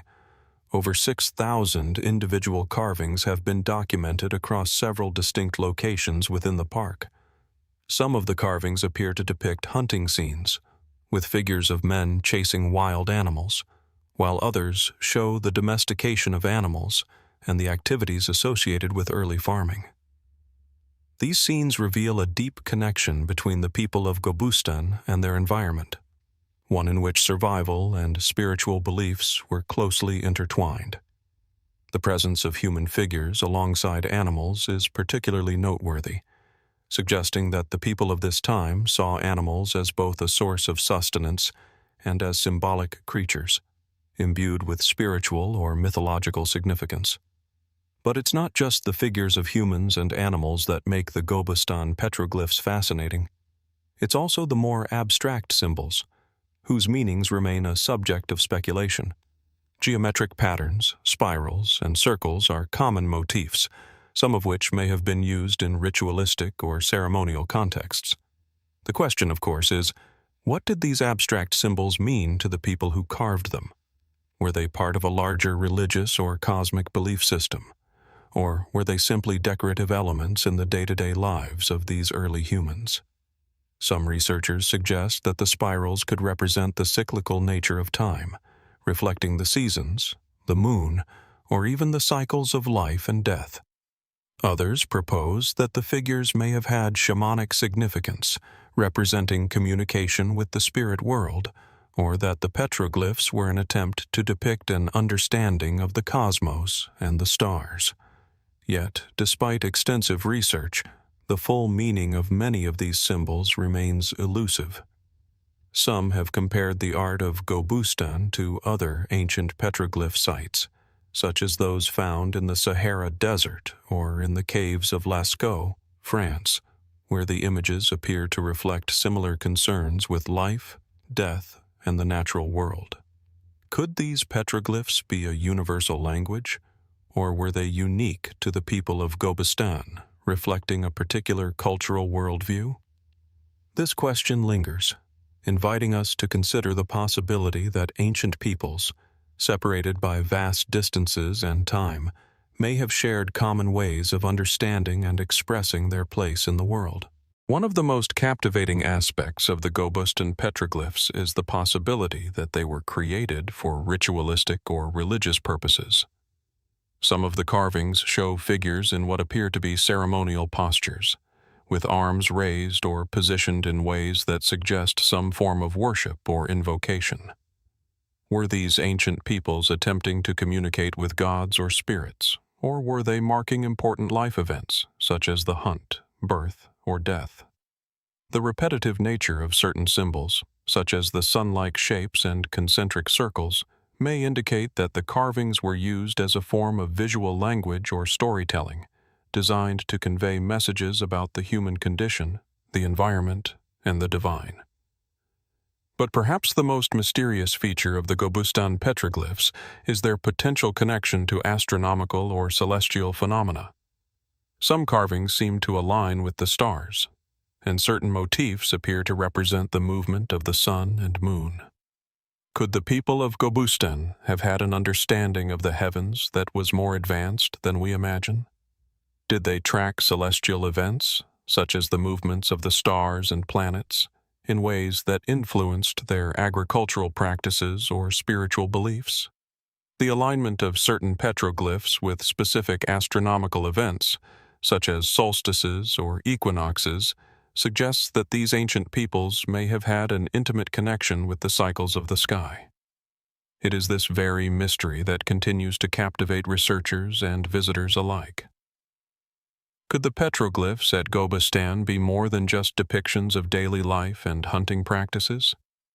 Could they hold a deeper, more profound connection to the cosmos, to spirituality, or to an ancient understanding of the universe that we are only beginning to unravel? And if the carvings were used as a form of communication, whether with the gods, the ancestors, or each other, what secrets are still locked within these ancient stones? The mystery of Gobustan persists, even as the site is studied and interpreted by archaeologists and historians. The rock art, with its vivid images and abstract symbols, serves as a bridge between the past and the present, offering a tantalizing glimpse into the world-view of a long-forgotten people.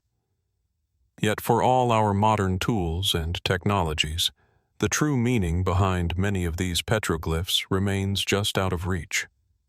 The silence of the rocks, their cryptic carvings, speaks to us across the millennia, inviting us to ask more questions, to dig deeper, and to wonder what hidden knowledge still lies beneath the surface. How much more can these ancient markings tell us about the people who created them? What truths, long forgotten, might still be uncovered? The mystery of Gobustan, like the universe itself, may be much larger and more intricate than we can fully understand. Nestled on the windswept plains of Orkney off the northern coast of Scotland, there lies a site that has long captivated the imagination of historians, archaeologists, and anyone drawn to the enigma of ancient structures. Maeshowe, an imposing Neolithic chambered cairn, is a monument whose purpose, construction, and meaning have been shrouded in mystery for thousands of years. The site, made up of a large mound of earth and stone, is an extraordinary feat of ancient engineering, one that raises questions about the skills, beliefs, and knowledge of the people who built it, a people who left behind only whispers of their intentions and ideas. At first glance, Maeshowe is a striking example of prehistoric architecture, a stone structure that rises above the surrounding landscape, with its massive earthen mound capped by a series of precisely placed stones. Its entrance, which lies at the base of the mound, opens into an interior chamber that is nothing short of remarkable. The cairn itself is aligned with incredible precision, with its main passageway leading directly into the heart of the structure. The walls are lined with large, heavy stones, each perfectly fitted into place, creating a chamber that is both awe-inspiring and seemingly designed to withstand the passage of time. Maeshowe is one of the best preserved and most famous of Orkney's Neolithic burial sites, but it is much more than just a tomb. Its construction is thought to have occurred around 2800 BC, placing it firmly within the late Neolithic period, a time when communities in this part of the world were beginning to develop increasingly sophisticated agricultural practices, as well as complex spiritual and ceremonial beliefs. Maeshowe's size and the sheer effort required to construct it indicate that it held great significance for the people of Orkney. It was likely a place for the dead, but also a location for ritual and perhaps even astronomical observations. The true purpose of Maeshowe, however, remains one of the great mysteries of archaeology. On a surface level, the structure is clearly a burial site, similar to other chambered cairns found throughout the British Isles. Yet, the degree of precision with which the chamber is aligned suggests a deeper, more complex function. The entrance of Maeshowe is aligned with the setting sun during the winter solstice, indicating that it may have had astronomical significance. This alignment could have been used to mark the changing of seasons, which would have been important for the agrarian societies of the time. Was Maeshowe a place to honor the dead during a particular time of year, or was it a site for larger communal celebrations tied to the rhythms of nature? As if to add to the intrigue, inside the chamber of Maeshowe, there are dozens of inscriptions carved into the walls, strange and cryptic symbols that have puzzled researchers for centuries. These marks are not merely decorative. They are deliberate and thoughtfully placed, suggesting a form of communication or ritual practice. The carvings themselves are thought to be a form of runic script, a language that would not emerge in the region for another 1,500 years or so during the Viking Age. The presence of these runic inscriptions has led some to speculate that the site was revisited and perhaps repurposed by Viking invaders, who, upon arriving in Orkney in the 8th and 9th centuries, may have engraved their own marks on the site, connecting it to their own beliefs and practices. This Viking connection is supported by the discovery of runic inscriptions found within Maeshowe's interior, though the true meaning of these carvings remains open to interpretation. Were they simply graffiti left behind by Viking raiders, or were they more symbolic, marking the chamber as a sacred site? The runes themselves are curious in their simplicity, yet they may hold clues to a deeper understanding of the beliefs and customs of the people who created them.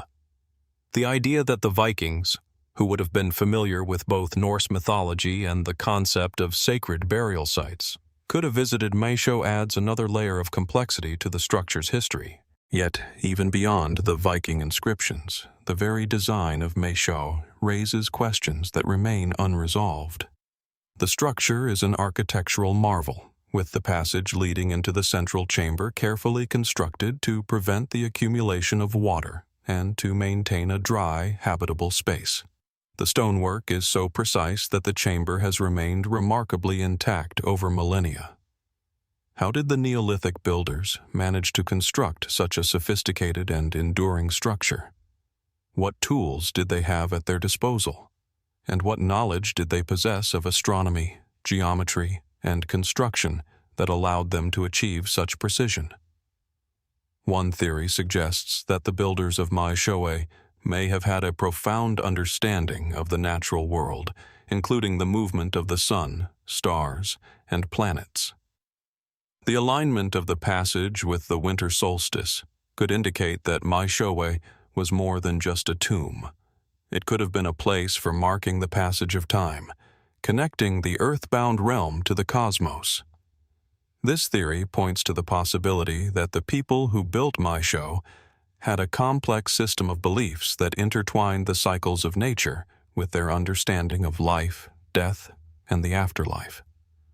Did they believe that the dead could be reborn with the return of the sun? Or that the winter solstice represented a time when the boundaries between the living and the dead were thinner? Other theories suggest that Maeshowe may have served as a political or social center, a place where leaders and elders gathered to make decisions and hold ceremonies. The size and complexity of the structure imply that it was not simply a burial site but a space of communal importance, perhaps a focal point for the surrounding community. Was Maeshowe a symbol of power, an enduring monument to a particular clan or ruler, and a reminder of their influence over the land and people?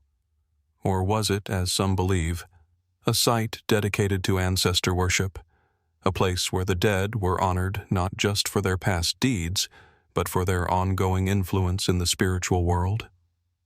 The mystery of Maeshowe is compounded by the lack of concrete evidence regarding its full history. The inscriptions, the alignment, the structure, it all suggests a level of sophistication and cultural complexity, but we can only guess at the true purpose behind the cairn. The mystery remains tantalizingly out of reach, and despite decades of research, we are still left with many questions about the site. Was Maeshowe simply a burial place for the dead, or was it something more, a place where the living communed with the dead and with the stars? Was it a site of worship, a cosmic observatory, or a center for political power? And what about the runes, seemingly placed by the Vikings? How do they fit into the larger history of the site? The true meaning of Maeshowe continues to elude us, and as researchers continue to study the site, the layers of history only seem to deepen. As we stand before the chamber's silent walls, we are left with one undeniable truth. Maeshowe, with its enigmatic carvings, precise construction, and complex design, still holds within it secrets that may never be fully revealed. The past, it seems, is never quite finished speaking. Nestled in the rolling hills of the Vale of Glamorgan in South Wales, the Tinkinswood burial chamber stands as an imposing monument to a long-lost past. This Neolithic tomb, a megalithic structure that has endured for over 5,000 years, continues to awe and mystify those who encounter it. With its towering stones and ancient burial chamber, Tinkinswood is a silent sentinel of a time when the world was still young, and humanity was beginning to explore concepts of life, death, and the beyond. Yet, for all its grandeur and historical significance, much about the chamber remains a puzzle, leaving modern archaeologists and historians with more questions than answers. Tinkinswood is a portal into a world that existed long before recorded history, when the landscape was shaped by cultures we know little about. The burial chamber itself is massive, composed of a series of large standing stones, some weighing several tons, which form a roofed tomb. The structure is part of a wider tradition of megalithic tombs scattered across the British Isles. Yet, Tinkinswood stands out for its sheer scale and the mystery surrounding its construction. The chamber itself is situated within a tumulus, or burial mound, which is roughly 20 meters in diameter. The central chamber is formed by 6 large upright stones, with a massive capstone, estimated to weigh over 30 tons, resting atop them. The capstone is one of the largest of its kind in the region, creating an awe-inspiring contrast against the rolling hills that surround it. Despite its massive size, the tomb was likely once covered by earth and grass, which has since eroded away over time, revealing the skeleton of the structure to the modern world. What strikes many who visit Tinkinswood is not just its size, but its almost otherworldly presence. The way the stones are positioned, the angles they form, and the carefully chosen location all point to a sophisticated understanding of the land and the skies. The structure is aligned with the surrounding landscape in a manner that suggests the builders of Tinkinswood had a keen knowledge of astronomy, or at least of the cycles of the sun and the seasons. This precise positioning, in relation to the rising and setting of the sun, has led some to suggest that the tomb may have served not just as a burial site, but also as a kind of celestial observatory, a place where the movements of the heavens were observed and perhaps linked to the spiritual practices of the people.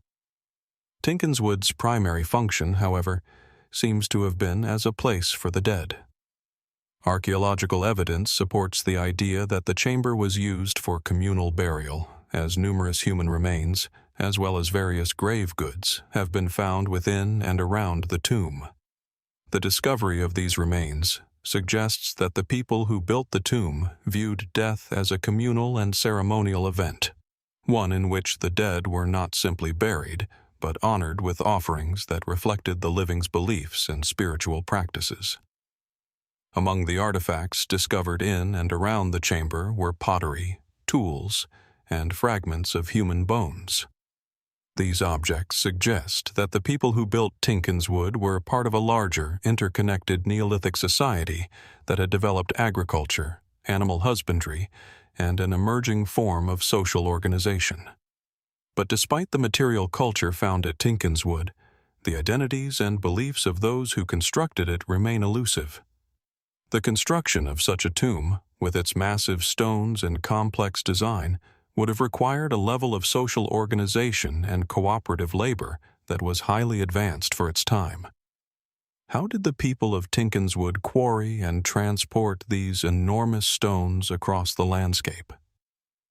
The effort involved in constructing such a tomb, coupled with its apparent alignment with astronomical events, suggests that the builders possessed an understanding of engineering and celestial movements that would have been remarkable for a society without the tools and technology we take for granted today. Mainstream archaeologists tend to focus on the idea that Tinkinswood was primarily a burial site, likely built for a prominent leader or a member of an elite class.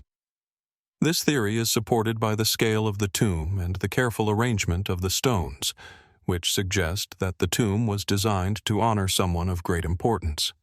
The site may have served as a focal point for rituals surrounding death, where the deceased were not just interred, but celebrated through the placement of symbolic objects and the performance of rituals that reflected the people's worldview. Yet, while this explanation provides a reasonable framework for understanding the tomb's purpose, there are still many unanswered questions. The sheer size of the tomb, for instance, raises the possibility that it was meant for more than one person. Were multiple generations of a family or tribe buried at Tinkinswood? Did the site serve as a communal burial ground, where people from various walks of life were laid to rest in the same sacred space? The fact that the tomb seems to have been used for centuries, with different groups potentially adding to its significance, suggests that it may have served as more than just a resting place. It may have been a place of social, religious, or even political significance. One of the most perplexing aspects of Tinkinswood is the continuing mystery surrounding its construction and purpose. Despite extensive archaeological research, there is still no definitive explanation for how the builders of the tomb achieved the technical feats required to raise the massive stones. Some theorists have proposed that the builders used rudimentary tools, relying on simple levers, ramps, and human labor to move the stones into place. Others speculate that the stones were transported across the landscape using waterways, or perhaps even by more advanced techniques, long lost to history. Some fringe theories, however, suggest that the builders of Tinkinswood may have had access to knowledge or technologies far beyond the capabilities of their time. Could the use of such massive stones and the precision of the tomb's alignment indicate that the builders had access to forgotten technologies, perhaps those that have since been lost to history? Did they have knowledge of geometry or astronomy that allowed them to construct the tomb with such accuracy? While these ideas remain speculative, they raise an intriguing question. Were the builders of Tinkinswood part of a larger, forgotten network of ancient societies, each with their own secrets and wisdom passed down through generations? Another element that has fueled speculation about the tomb's purpose is the symbolism associated with the site. Some researchers have pointed to the idea that the tomb's design and placement may have been linked to celestial events, such as the solstices or equinoxes.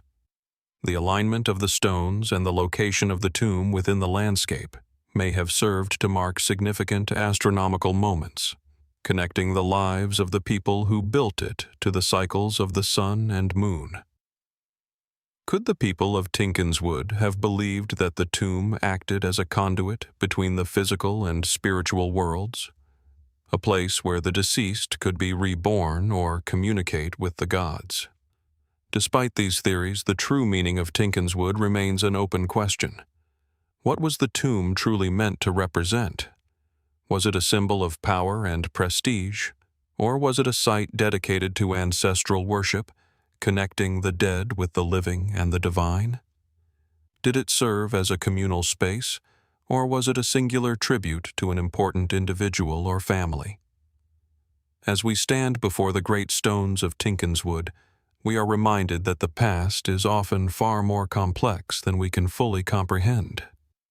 The mysteries of this ancient burial chamber, much like many other megalithic sites, continue to elude modern understanding. For all the evidence uncovered by archaeologists, there is still much we do not know about the people who constructed this site and the spiritual or practical beliefs that guided their work. The questions persist. What knowledge did they possess, and what truths still lie buried beneath the stones? The mystery of Tinkinswood, like the stones themselves, remains both an enduring enigma and a compelling invitation to explore the unknown. Hidden high in the Peruvian Andes, far from the well-trodden paths of tourists and explorers, lies Choquequirao, a place of extraordinary beauty and profound mystery. Often overshadowed by its more famous cousin, Machu Picchu, Choquequirao is no less captivating. Perched on a mountain ridge, surrounded by dense cloud forests and overlooking the Apurimac River, Choquequirao remains one of the most enigmatic and remote archaeological sites of the Inca Empire. Its name, meaning cradle of gold in Quechua, evokes images of wealth and power, but the true purpose and history of this hidden city remain wrapped in intrigue, waiting to be uncovered. The site of Choquequirao sits at an altitude of nearly 3,050 meters, and to reach it, one must traverse steep, winding trails that descend into valleys and then ascend back up the mountain. The journey itself is a reminder of the challenges the ancient Incas might have faced when building this massive city. From the moment you step onto the site, the sense of isolation is overwhelming. The ruins seem to be suspended in time, a silent testament to a once great civilization that existed in a world far removed from the rest of humanity. With only the sounds of rustling leaves and distant bird calls breaking the silence, it's easy to imagine how the site might have remained hidden from the outside world for centuries. The Inca city, although partially excavated, is only a fraction of what it might have been. What is visible today are large terraces, ceremonial plazas, and expansive platforms, all meticulously constructed using the same dry stone technique that the Incas were famous for. The architecture at Choquequirao reflects the Inca mastery of engineering, with complex structures that blend seamlessly into the natural environment. The large terraces seem to have been used for agriculture, while the ceremonial platforms, with their perfectly aligned stonework, suggest that Choquequirao may have been a religious or spiritual center.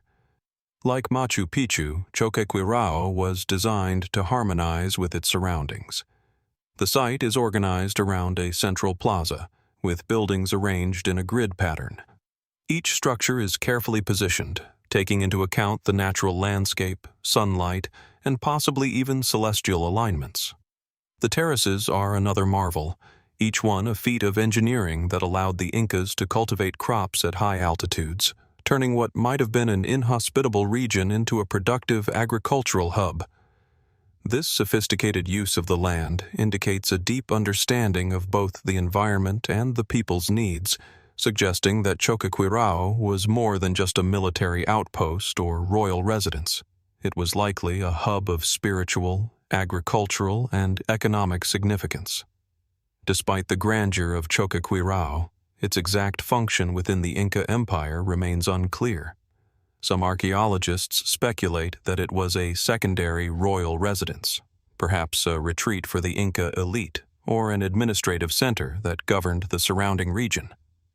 Others suggest that Choquequirao might have played a key role in the Inca religious system, with its terraces and platforms serving as sacred spaces for ceremonies and rituals. The sheer scale of the city, with its complex network of plazas and ceremonial spaces, hints at a site of great importance to the Incas. The mystery surrounding Choquequirao only deepens when we consider its abandonment. Like Machu Picchu, Choquequirao was left in relative isolation for centuries after the fall of the Inca Empire.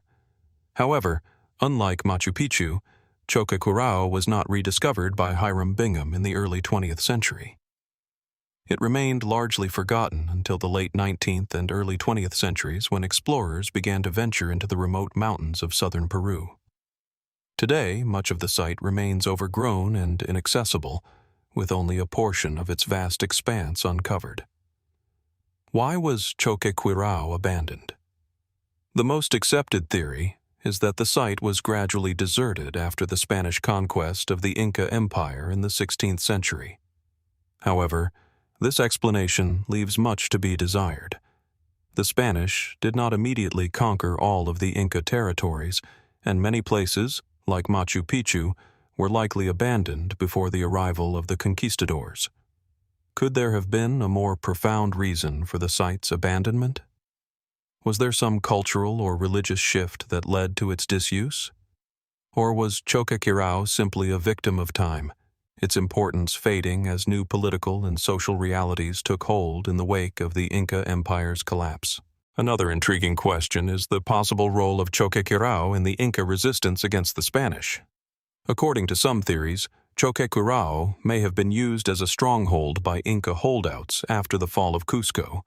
It's believed that the last of the Inca rulers, including the remnants of the royal family, may have fled to Choquequirao to resist the Spanish conquest. Did the site serve as a fortress, a final bastion for those fighting to retain their way of life? Archaeologists have yet to find definitive evidence to support this theory, but the rugged terrain and strategic location of Choquequirao make it a plausible location for such resistance. Beyond these historical questions, the true mystery of Choquequirao lies in what remains buried beneath the dense vegetation and soil. While the visible structures are impressive, many archaeologists believe that much of the city remains hidden, waiting to be discovered. There are reports of stone structures and artifacts buried deep within the earth, inaccessible to modern excavation techniques. Some speculate that there may be even more elaborate ceremonial spaces, tombs, or hidden treasures lying beneath the jungle, waiting for future explorers to uncover them. What knowledge or secrets do these buried structures hold? Is there more to the story of Choquequirao than we have yet discovered?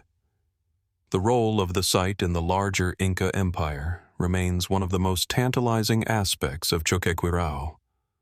Was it simply a retreat for the elite, or was it a crucial center of power, governance, or spirituality?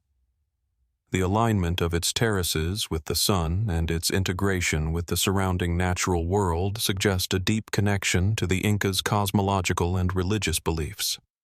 Could Choquequirao have been a place where the living communicated with the divine, or was it a site where the deceased were honored and remembered? As with many ancient sites, the story of Choquequirao is unfinished. The pieces of the puzzle may lie scattered across the mountain, waiting to be connected. What was Choquequirao's true purpose? Was it a sanctuary, a royal residence, or a battlefield? And perhaps most importantly, what lies buried beneath its stone terraces, waiting to be uncovered by future generations? Choquequirao, like so many ancient sites, invites us to consider what we have yet to learn. It challenges us to imagine what might still be hidden in the wilderness, waiting for the right question to be asked and the right discovery to be made. The mystery of Choquequirao, in its beauty and its silence, remains a call to curiosity, an invitation to uncover what the past is still holding close. Nestled deep within the heart of the Brittany region in northwestern France, the dolmen de la Roche-aux-Fées rises from the forest floor like a relic of an ancient forgotten world. Known as the Stone of the Fairies, this Neolithic burial chamber is one of the most impressive and mysterious megalithic structures in Europe. At first glance, it is a quiet monument tucked away among the trees, yet its sheer size and the intricate design reveal a complex story that has survived the passage of millennia. The dolmen de la Roche-aux-Fées consists of a large, rectangular stone chamber, flanked by a series of massive stones, with a towering capstone perched above, forming a kind of stone roof. These stones, some weighing up to 40 tons, have been carefully arranged to create a structure that stands in stark contrast to the natural landscape around it. The chamber is nearly 20 meters long, with a distinct passageway that leads to its interior, where the remains of the dead may have once been placed. Standing before this massive stone structure, it's easy to imagine the sense of awe and reverence the people who built it must have felt. The Dolmen de la Roche-aux-Fées is not just a burial site, but a symbol of something far greater, a testament to the power and ingenuity of the Neolithic societies that created it. It was constructed around 4500 BC, during a time when humans were shifting from a nomadic lifestyle to settled agricultural communities. Yet despite its apparent function as a tomb, the purpose of this grand megalithic structure remains a mystery, with the possibilities of its significance stretching far beyond simple burial practices. Like many other dolmens scattered throughout Europe, the Dolmen de la Roche-aux-Fées is aligned with the solstices.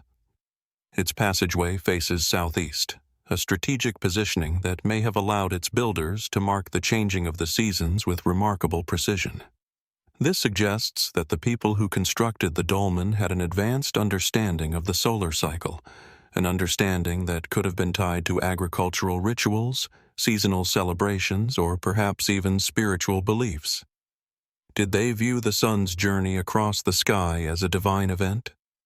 Were these stones constructed to honor the gods, or were they meant to align the living with the movements of the celestial bodies?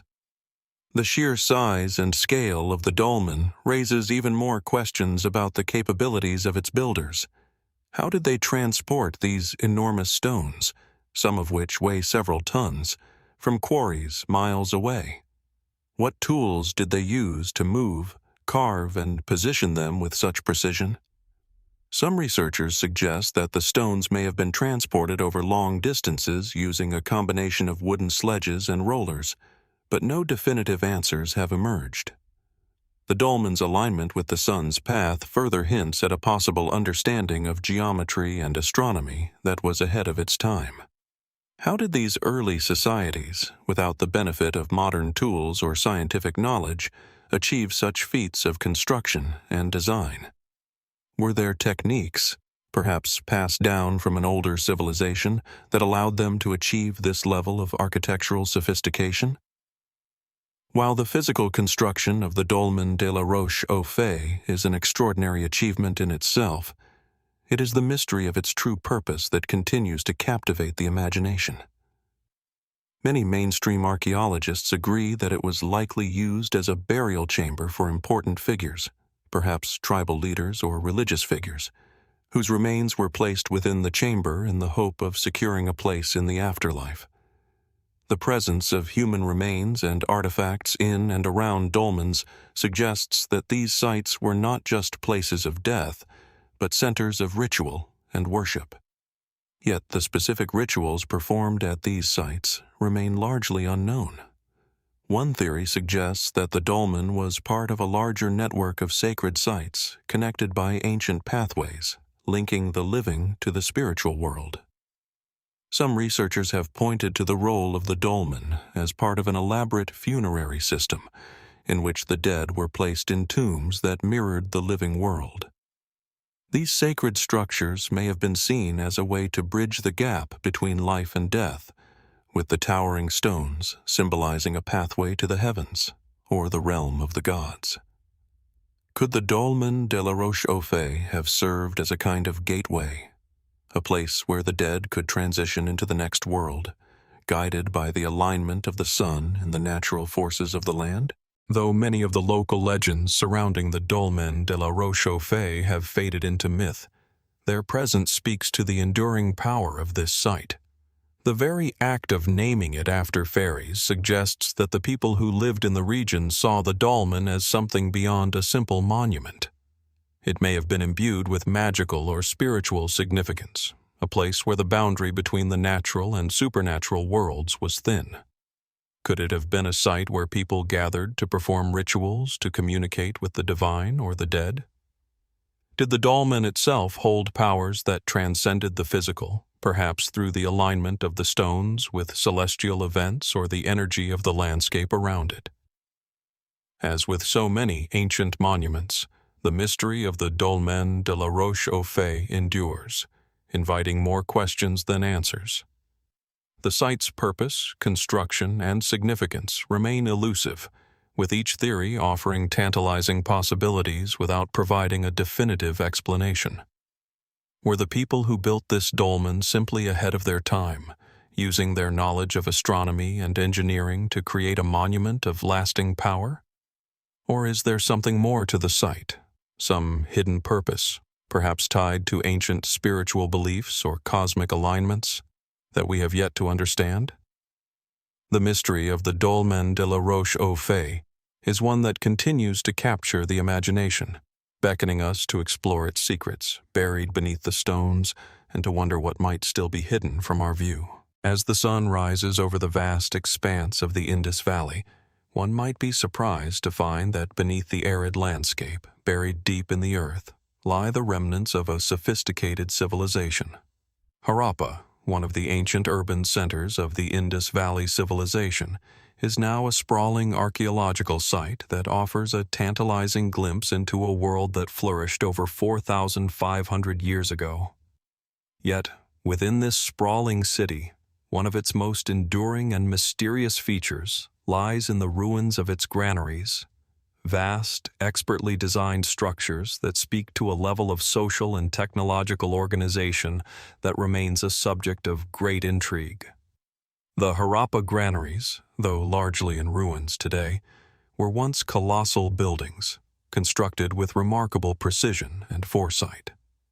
Spread across the site of Harappa and other Indus Valley cities like Mohenjo-Daro, these granaries served as a focal point of the ancient city's economy, agriculture, and society. Some scholars believe that these granaries, with their large rectangular floors, well-ventilated spaces, and strategic placement throughout the cities, may have held enormous quantities of stored grain.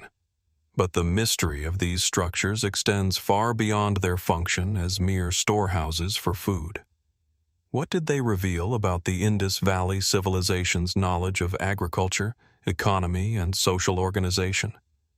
And more importantly, why have these granaries, with their extraordinary precision and scale, left so many questions unanswered? The most striking feature of the Harappa granaries is their design.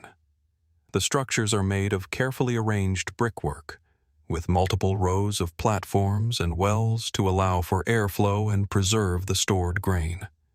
The granaries' sheer scale suggests that they were not built merely for local storage, but for something far more complex. Each granary, typically divided into several rooms, was designed with an intricate system of ventilation and drainage to keep the grain dry and safe from pests. Archaeologists believe these buildings were used to store wheat, barley, and other grains, vital to the sustenance of the city's population, but also possibly for trade or as a form of wealth storage. The granaries are located near the heart of Harappa, with some of the largest buildings measuring over 15 meters in length. Their positioning within the city suggests they played a central role in the urban economy, perhaps even in the very governance of Harappa itself. As with many ancient civilizations, the control of food stores would have given those in power immense leverage over the population, allowing them to collect surplus produce, manage the distribution of food, and maintain social order. Some archaeologists speculate that the granaries might have been central to the Indus Valley's economy, acting not just as storage facilities, but as symbols of economic stability and power. But the specifics of their function remain unclear, especially given the absence of written records from this civilization, leaving us to rely on physical evidence alone. Yet, as compelling as the granaries are in their design, it is their role in the broader context of the Indus Valley civilization that remains enigmatic. The people who built Harappa were masterful engineers, and their cities were meticulously planned, with grid-like streets, advanced drainage systems, and impressive water management structures. The granaries, in their scale and sophistication, seem to align with this broader pattern of urban innovation. But while the granaries reflect a well-organized hierarchical society, there is very little evidence that points to a centralized system of governance or a ruling class. Unlike other ancient civilizations, such as those in Mesopotamia or Egypt, there is no clear evidence of a king or ruler in the Indus Valley. The absence of monumental inscriptions, royal tombs, or palaces has led some to hypothesize that the Indus Valley civilization may have been more egalitarian in nature, with power shared among a network of officials or local leaders. If this is true, then what role did the granaries play in such a system? Were they part of a collective management structure, or did they represent the power of a select few? The absence of written records is one of the most frustrating aspects of studying the Harappa Granaries. While there are a number of seals and inscriptions from the Indus Valley that remain undeciphered, no written documents have been found that specifically describe the function or purpose of the granaries. Some have speculated that the granaries were part of a complex trade network, with grain being stored for exchange or used to feed the workers who maintained the city's infrastructure. Others have suggested that these granaries might have had a ceremonial purpose, perhaps linked to religious rituals or state-sponsored feasts. The very fact that these structures exist in such a wide variety of sizes and locations throughout the Indus Valley suggests that they were a central part of a much larger and more intricate system. But without written records, it is difficult to determine the precise nature of this system. Perhaps one of the most intriguing theories about the Harappa Granaries is their connection to the decline of the Indus Valley civilization. Archaeologists have long wondered what led to the fall of this advanced society, which, at its height, spanned much of modern-day Pakistan, northwest India, and parts of Afghanistan. The reasons for its collapse remain speculative, but some believe that the failure of the granaries, whether due to environmental factors like droughts or floods, or the breakdown of the agricultural system, could have contributed to the downfall. If the granaries were central to the economy, what would have happened to the civilization when the food stores ran dry, or when the ability to manage such a complex system broke down? Did the granaries represent the foundation of a fragile society, one that was ultimately vulnerable to collapse from within or external pressures? Or did the Indus Valley civilization simply decline due to factors we may never fully understand? While mainstream archaeologists focus on the more practical aspects of the Harappa granaries, others have proposed more speculative ideas. Some have suggested that the grain storage was part of an even greater system, one that spanned across the entire Indus Valley, interconnected with other cities and trading networks. Could the granaries have been linked to early forms of banking or credit systems, where surplus grain was stored as a form of currency or wealth? Could the grain itself have been used as a form of tribute, an offering to deities or a symbol of divine favor? These ideas remain speculative, but they raise compelling questions about the social and economic structures of the Indus Valley and its relationship with the surrounding world. For now, the mystery of the Harappa granaries persists. What were they truly for? How did they fit into the broader economic, political, and religious systems of the Indus Valley? And why, despite their scale and sophistication, do they remain such a cryptic part of an ancient world we are only beginning to understand? The granaries at Harappa, like so many ancient structures, hold the key to unlocking a deeper understanding of one of the world's earliest urban civilizations. They remain a testament to the ingenuity and complexity of the people who built them, but they also stand as a reminder of the gaps in our knowledge and the many mysteries that remain buried in the dust of time. Will we ever uncover the full story of the granaries, and with it, the story of the civilization that built them? Or will they continue to stand as silent witnesses to a world long past, leaving us with more questions than answers? As we move through the dense forests and rolling hills of northern France, the landscape opens up to reveal a series of ancient fortifications, silent sentinels to a world that has long since vanished. The Gallic Hillforts, scattered across the vast stretches of Europe, are a striking testament to the societies that once dominated the region.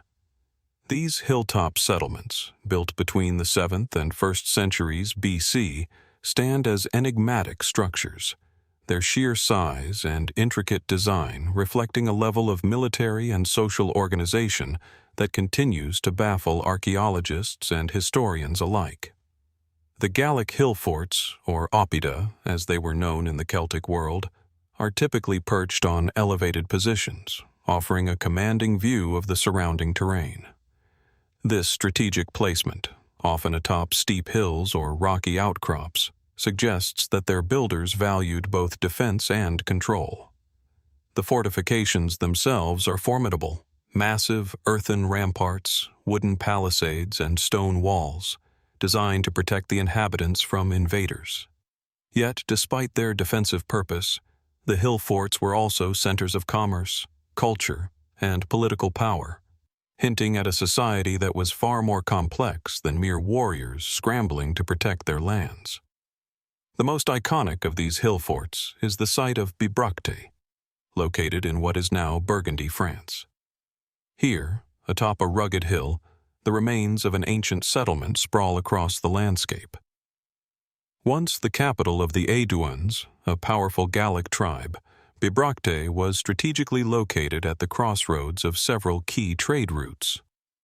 Archaeologists have uncovered evidence of a thriving marketplace with pottery, weapons, and tools, objects that speak to the daily lives of the people who lived there. But the real mystery of Bibracte, and many other Gallic hillforts, lies in their sheer scale. These were not small, temporary encampments.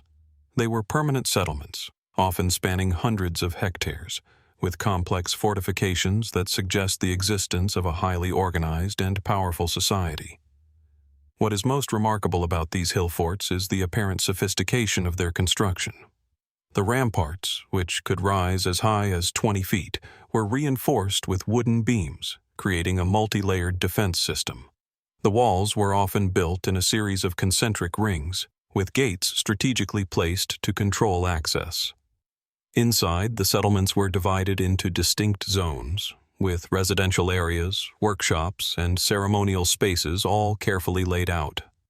But it is not just the engineering of these structures that leaves us with questions. It is their purpose. Why did the Celts, with their advanced knowledge of warfare and construction, choose to build these enormous hill forts? Were they designed purely for defense, or did they serve other purposes?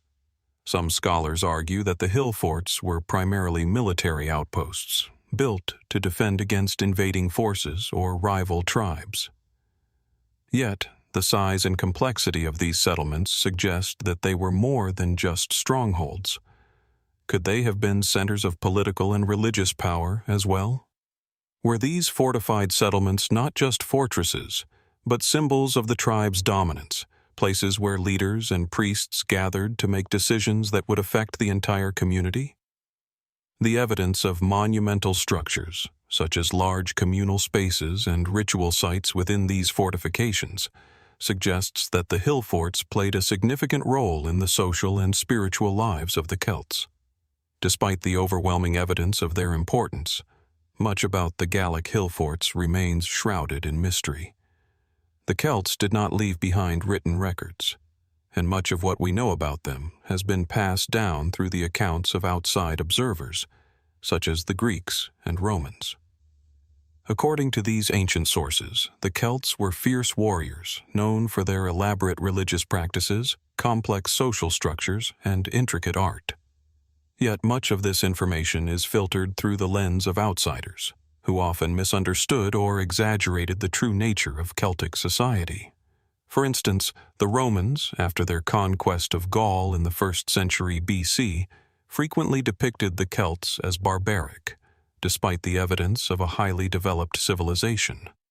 Were the hill forts built to defend against the encroaching power of Rome, or did they serve a different, more internal purpose?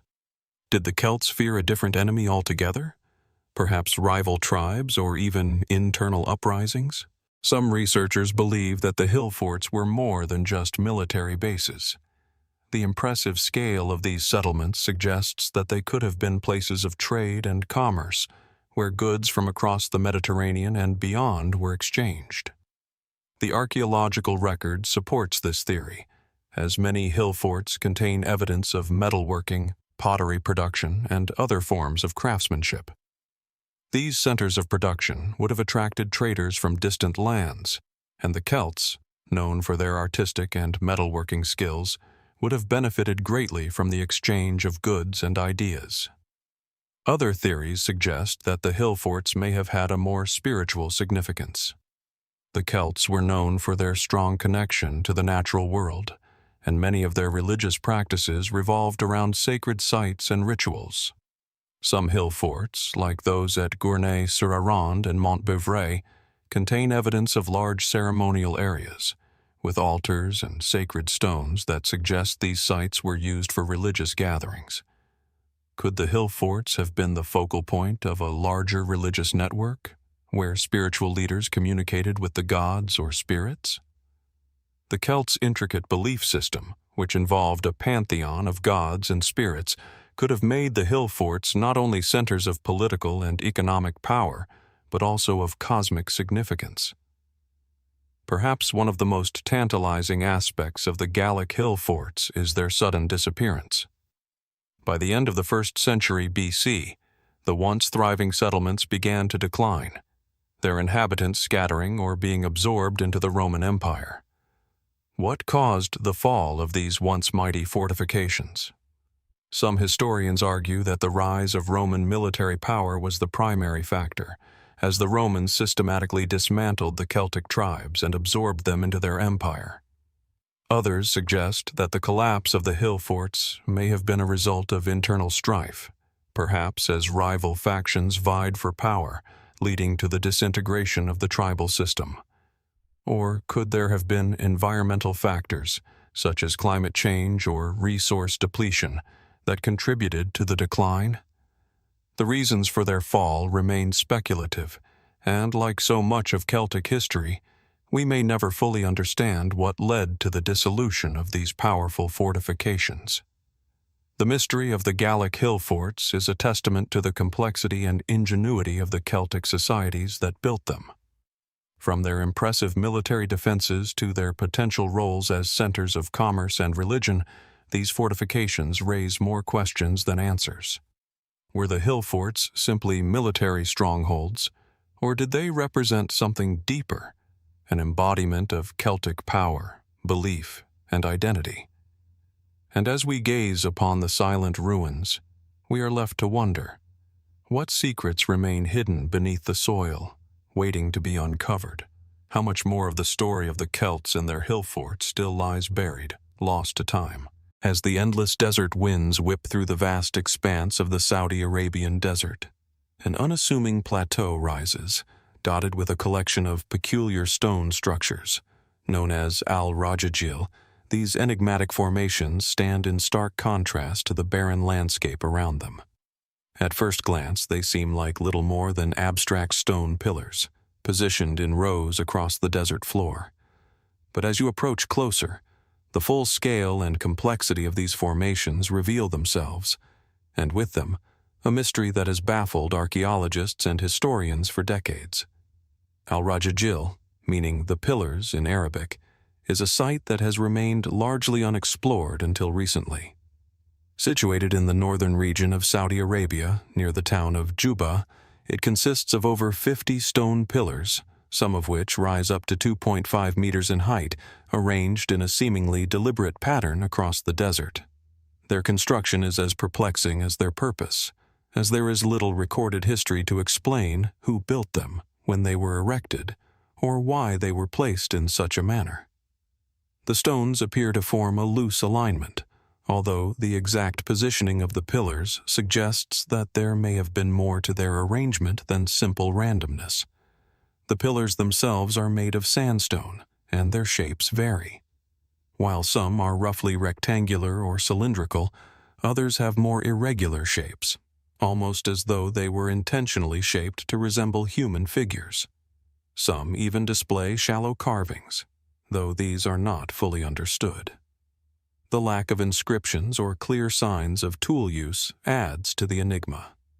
Unlike other megalithic sites, such as Stonehenge or the pyramids, the Al-Rajajil pillars are not associated with any identifiable civilization or culture that has left behind a written record.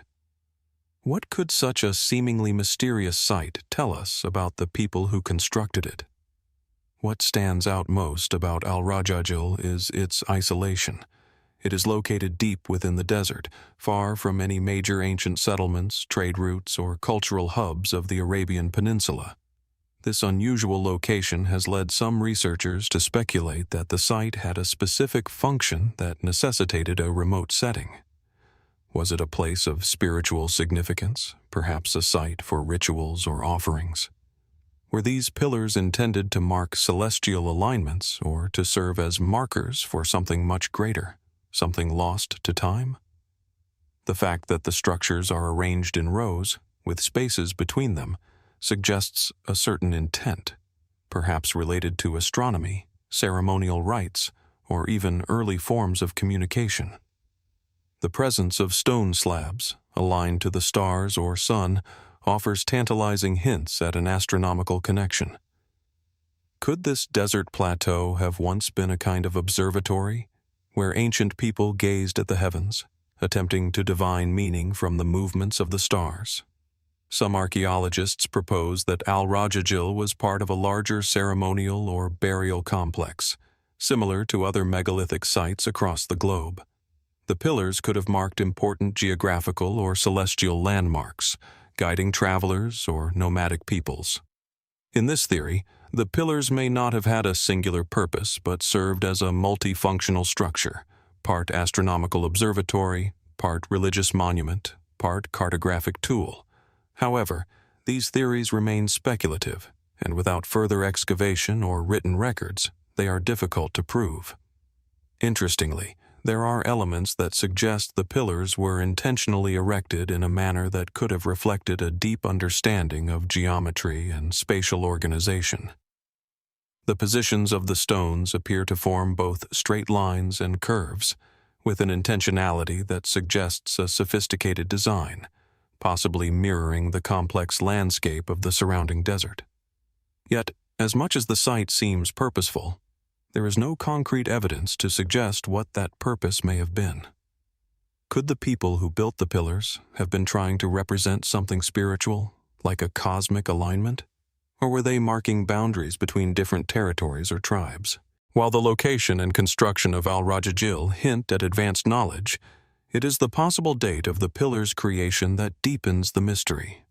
The stone structures at Al-Rajajil have been dated to approximately 3000 BC, which places them in a similar time frame to other ancient megalithic sites, but there is no conclusive evidence about who could have created them. Some theories suggest that the site may have been constructed by ancient peoples who lived in the Arabian Peninsula long before the rise of Islam, or even the early Arab tribes. Other scholars believe that it may have been created by a culture unknown to modern historians, potentially even predating other ancient civilizations in the region. One of the most compelling aspects of Al-Rajajil, however, is its connection, or lack thereof, to any known ancient culture or civilization. The Arabian Peninsula was home to several important ancient cultures, such as the Timutic and Lehionite civilizations, but there is no direct evidence linking the builders of Al-Rajajil to these groups. Some researchers have suggested that the people who created the pillars may have belonged to a nomadic group, one whose cultural practices have been erased by the passage of time. These nomads may have been working with materials and techniques that were local to the region, yet their story has remained hidden in the sands of the desert. Could the builders of Al-Rajajil have had connections to other ancient cultures, perhaps even ones beyond the Arabian Peninsula? The shared use of megalithic structures across various cultures, such as in Europe and the Near East, raises intriguing questions about the potential exchange of ideas, even in ancient times. Did the knowledge of how to construct these monumental stone formations travel across regions, carried by wandering tribes or migrating peoples? Or did the builders of Al-Rajajil develop their megalithic techniques independently, influenced only by the natural world around them? Another possibility, one that is both more speculative and tantalizing, suggests that Al-Rajajil may have had connections to more ancient, even lost civilizations. Could the site be a remnant of a forgotten culture that once inhabited the Arabian desert? A people who may have possessed knowledge and skills far beyond their time? Some fringe theories point to the idea that the builders of Al-Rajajil could have had contact with even more advanced or ancient peoples, perhaps from other parts of the world, who imparted the knowledge of stone construction and celestial alignment. These theories, while unsupported by mainstream archaeology, contribute to the aura of mystery surrounding the site. As we look at the pillars of Al-Rajajil, one cannot help but wonder, what knowledge have we lost over time? What ancient wisdom may have once been contained in these stone formations, and how much of it has been buried beneath the sands of the desert, waiting to be rediscovered? The mystery of Al-Rajajil remains unsolved, offering only fragments of a story that may never be fully told. The pillars stand as silent witnesses to a lost past, reminding us of the complexity and sophistication of those who lived before us. And perhaps, as the winds of time continue to blow across the desert, we will one day uncover the secrets that these stone figures have been guarding for millennia. As the sun begins to dip behind the towering peaks of the Caucasus Mountains, a hidden silhouette looms high above the surrounding landscape. Shaori Fortress. Nestled atop a steep rocky outcrop, this ancient stronghold stands as a silent witness to centuries of conflict, change, and forgotten stories. Overlooking a vast valley where the rivers converge and the wind whispers through the trees, the fortress seems as though it has emerged from the very bones of the earth itself. The thick stone walls, worn and weathered by time, tower over the region, seemingly impervious to the relentless forces of nature. Yet despite its formidable appearance, the history of Shaori Fortress remains a subject of great mystery. Located in the rugged mountains of Georgia, the fortress is thought to have been built sometime during the early centuries BC, though its exact date remains elusive. Some sources suggest it may have been constructed as early as the 4th century BC, during a time when this region was a vital strategic point between Asia and Europe. Its remote yet commanding position atop a sheer cliffside is a testament to its intended function as both a military outpost and a symbol of power. Its primary purpose, it seems, was to guard the passageways between the kingdoms of the ancient world, an important trade route used by both nomadic peoples and great empires alike. From a distance, Shaori Fortress seems unremarkable, blending with the natural landscape. But as one approaches, the scale and intricacy of its design become more apparent. The fortress is not just a simple structure, it is a sprawling complex, built into the very contours of the land. Massive stone walls, thick and angular, curve in and out, forming a series of terraces and defensive positions. Some sections of the fortress are still well preserved, with towering gates, thick bastions, and remnants of narrow passageways that once housed warriors, artisans, and traders. In certain areas, you can even see the foundations of homes and storage areas, suggesting that Shaori was not just a military stronghold, but a bustling center of life. The mystery, however, lies not in its construction, but in the unknown history of those who built it. Shaori Fortress is a silent enigma in the historical record, with no inscriptions, written records, or clear cultural markers to indicate who its creators were. It exists in a region where various ancient civilizations once clashed, including the Scythians, the Sarmatians, and the early Colchians, all of whom have left behind only fragments of their stories. The fortress's architectural style bears few similarities to any of these groups, suggesting that the builders of Shaori may have been a distinct, lost culture. The lack of written evidence has prompted a host of theories regarding the identity of the fortress's creators.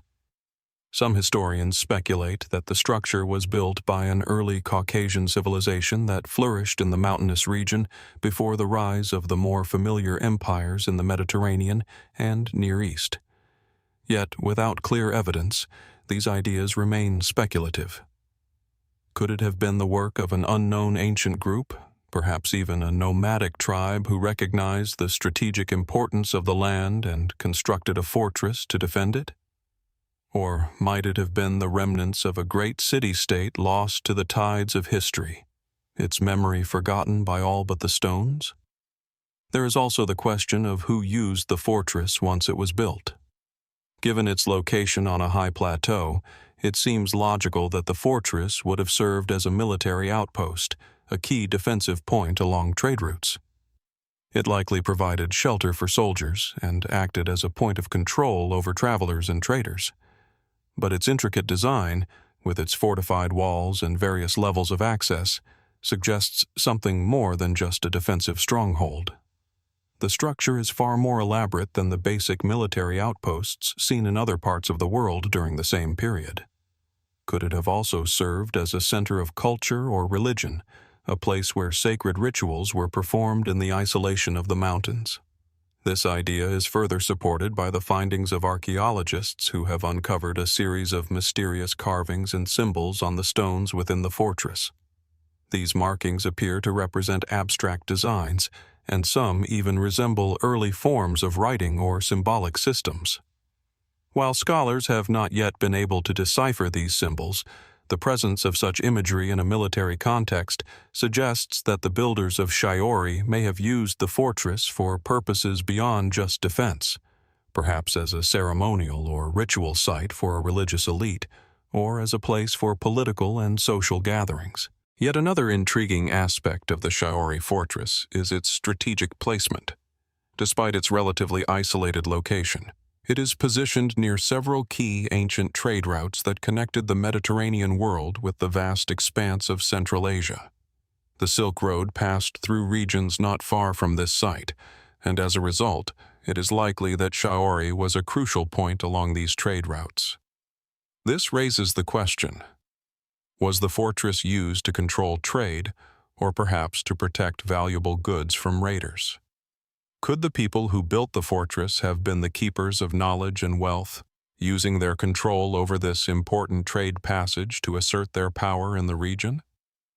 Perhaps the most intriguing theory surrounding Shaori Fortress is its potential connection to the kingdom of Colchis, an ancient realm that flourished in the Caucasus during the first millennium BC.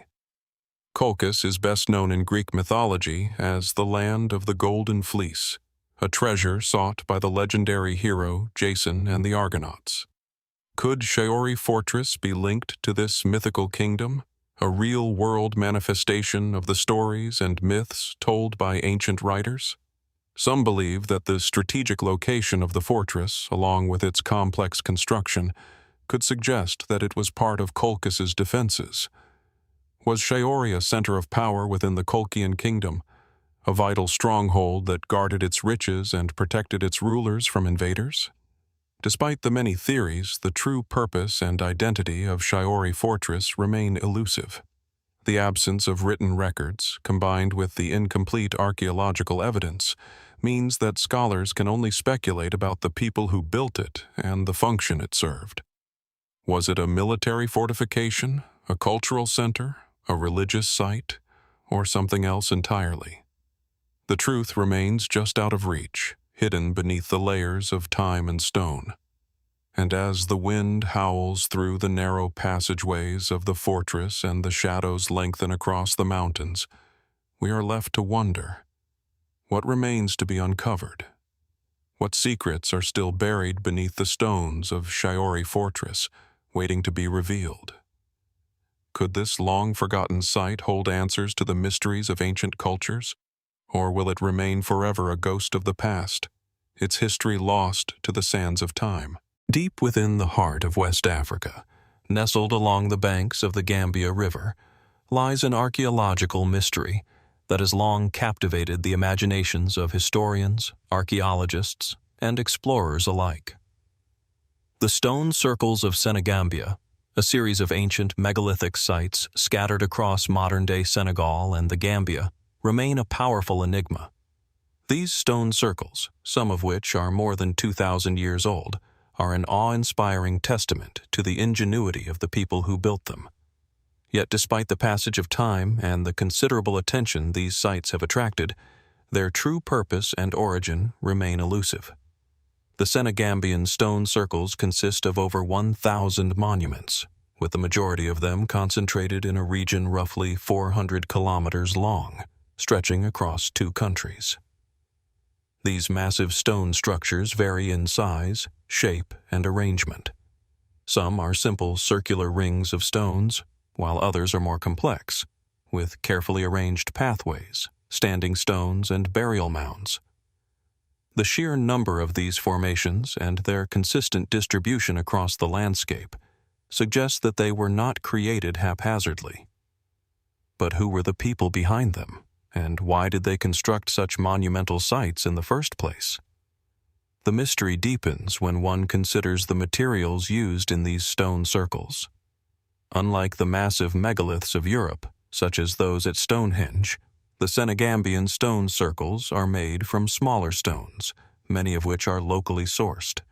Yet these stones, some weighing several tons, were transported and arranged with a precision that seems beyond the capabilities of the ancient societies who lived in the area. How did the builders of these sites transport such heavy stones over long distances, particularly considering the lack of advanced tools or technology? Some have suggested that the people who constructed these circles must have possessed a deep understanding of engineering and logistics, perhaps even more advanced than previously assumed. The first documented reference to the stone circles came in the early 19th century, when European explorers began to chart the region. However, it wasn't until the 20th century that serious archaeological investigations were undertaken. In the 1970s, French archaeologist Jacques L. de Cr. carried out excavations at several of the stone circle sites. His work, alongside other studies, revealed that the stones were placed in highly deliberate patterns, often aligned with celestial bodies or natural features of the landscape. Some of the circles appear to have been designed to align with the sun's movements, with stones marking the solstices and equinoxes, suggesting that the people who built them had a sophisticated understanding of astronomy. But the question remains, who were these ancient builders? There is no definitive record or written evidence to identify them. Some believe that the stone circles were constructed by the Serer people, an ethnic group native to Senegal and the Gambia, whose oral traditions and religious practices may have been influenced by the megalithic structures. The Serer religion has long been associated with a deep respect for nature and the cosmos, and some scholars suggest that these stone circles were created as part of a religious or ceremonial practice. Perhaps they were sacred sites, places where rituals were performed to honor ancestors or gods, or even locations where agricultural cycles were celebrated. While the Serer hypothesis is widely considered, there are others who argue that the stone circles may have been built by a long-lost civilization, one that existed before the Serer people or other known groups. Could the builders of the stone circles have been part of a forgotten kingdom or culture, one that possessed the knowledge and resources necessary to construct such monumental sites? Some even suggest that the stone circles could be the remnants of an ancient African civilization that predates Egypt's dynastic history, an idea that challenges conventional understandings of early African cultures. Was Senegambia once home to a civilization so advanced that it has been overlooked or dismissed in favor of more well-known cultures? There are also those who suggest that these stone circles could have served as more than just ceremonial sites. Could they have had practical purposes, perhaps as territorial markers, gathering places, or even astronomical observatories? The fact that many of the stone circles are aligned with the stars or with solar events points to a deep connection with the cosmos. Were they part of an ancient system of celestial navigation or timekeeping? Were they used as calendars, guiding the agricultural practices of the people who built them? The exact function of the stone circles remains unclear, and the various theories only add to the mystique of the site. Interestingly, some researchers have also pointed to the possibility that the stone circles might have been part of an ancient form of communication.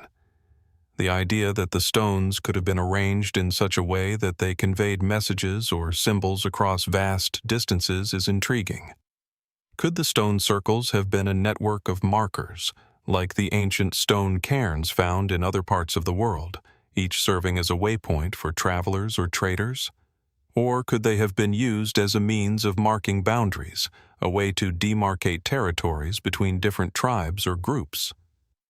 These theories, though speculative, speak to the potential significance of the stone circles beyond their architectural and ceremonial roles.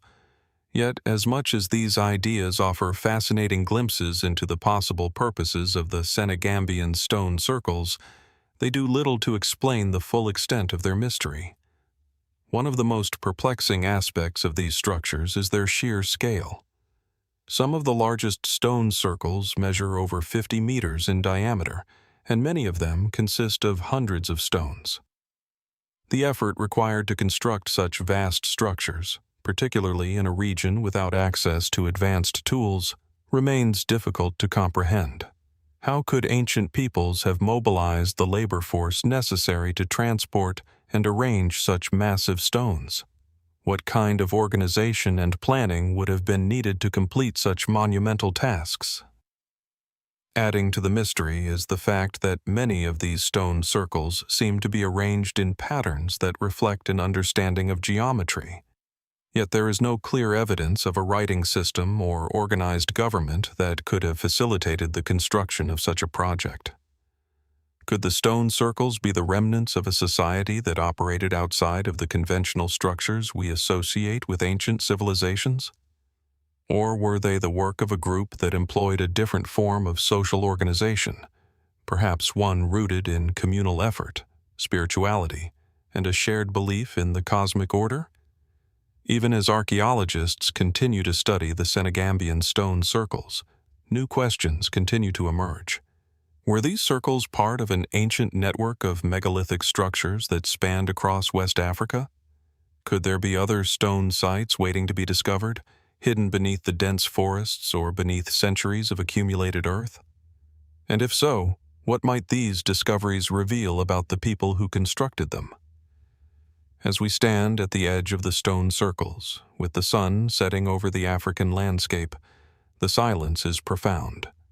These ancient monuments, long abandoned by the people who created them, remain enduring mysteries, reminders of a time long past, yet somehow still present in the arrangement of stones and the alignment of the stars. The secrets of the Senegambian stone circles may never be fully understood, but their silent majesty continues to evoke wonder. As the winds of time blow across the stones, we are left with only the questions. What knowledge did the builders of these ancient circles possess? And what other mysteries lie buried beneath the earth waiting to be uncovered? Some scholars have suggested that these stone circles were not merely functional or cultural, but spiritual in nature. Could they have been sacred spaces where people communed with the divine, aligning their lives with the stars and the cycles of the cosmos? In a region rich with oral traditions and spiritual beliefs, it's possible that these stones were symbols of divine power, a bridge between the earthly and the celestial. Could the construction of these megaliths have been a way to honor deities and ancestors, or to gain favor from the gods, ensuring bountiful harvests or protection from the forces of nature? One of the most striking features of the Senegambian stone circles is their precise alignment with celestial bodies. Many of the stones are placed in such a way that they mark the positions of the sun, moon, and stars at certain times of the year. This suggests that the people who built them had an advanced understanding of astronomy. How did they achieve such accuracy without the sophisticated tools we have today? Did they use rudimentary tools to measure angles, or was their knowledge passed down through generations in oral traditions, kept alive by astronomer priests or wise elders? Despite the incredible size and number of these stone circles, there is still no consensus on their true purpose. Were they ceremonial sites, or did they serve more practical roles, like marking territories or guiding travelers along ancient trade routes? The idea that these stones could have been used for multiple functions adds another layer of mystery. Did the people of Senegambia use these circles for rituals and agricultural practices? Or did they also hold deep political significance as symbols of power, unity, or territorial control? The lack of written records from the people who constructed these monumental stone circles raises the possibility that they were part of a lost civilization, one whose history was erased by time. The sheer scale of the stone circles suggests a highly organized society, possibly one with knowledge and technology that surpasses what was once thought possible for ancient Africa. Were the builders part of a greater network of civilizations, sharing ideas and technologies across vast distances? Or was this culture entirely unique, leaving no trace of itself beyond the stones? Archaeological work in the Senegambian region continues, but much of the area remains unexplored. Are there more stone circles lying beneath the dense forests, waiting to be uncovered? What might they reveal about the people who lived in this area? As new techniques in archaeological excavation and remote sensing technology emerge, there is hope that more of the hidden history of the Senegambian stone circles will come to light. Could future discoveries answer some of the many questions that still surround these mysterious monuments, or will they only deepen the mystery, leaving us to wonder about the secrets buried beneath the soil?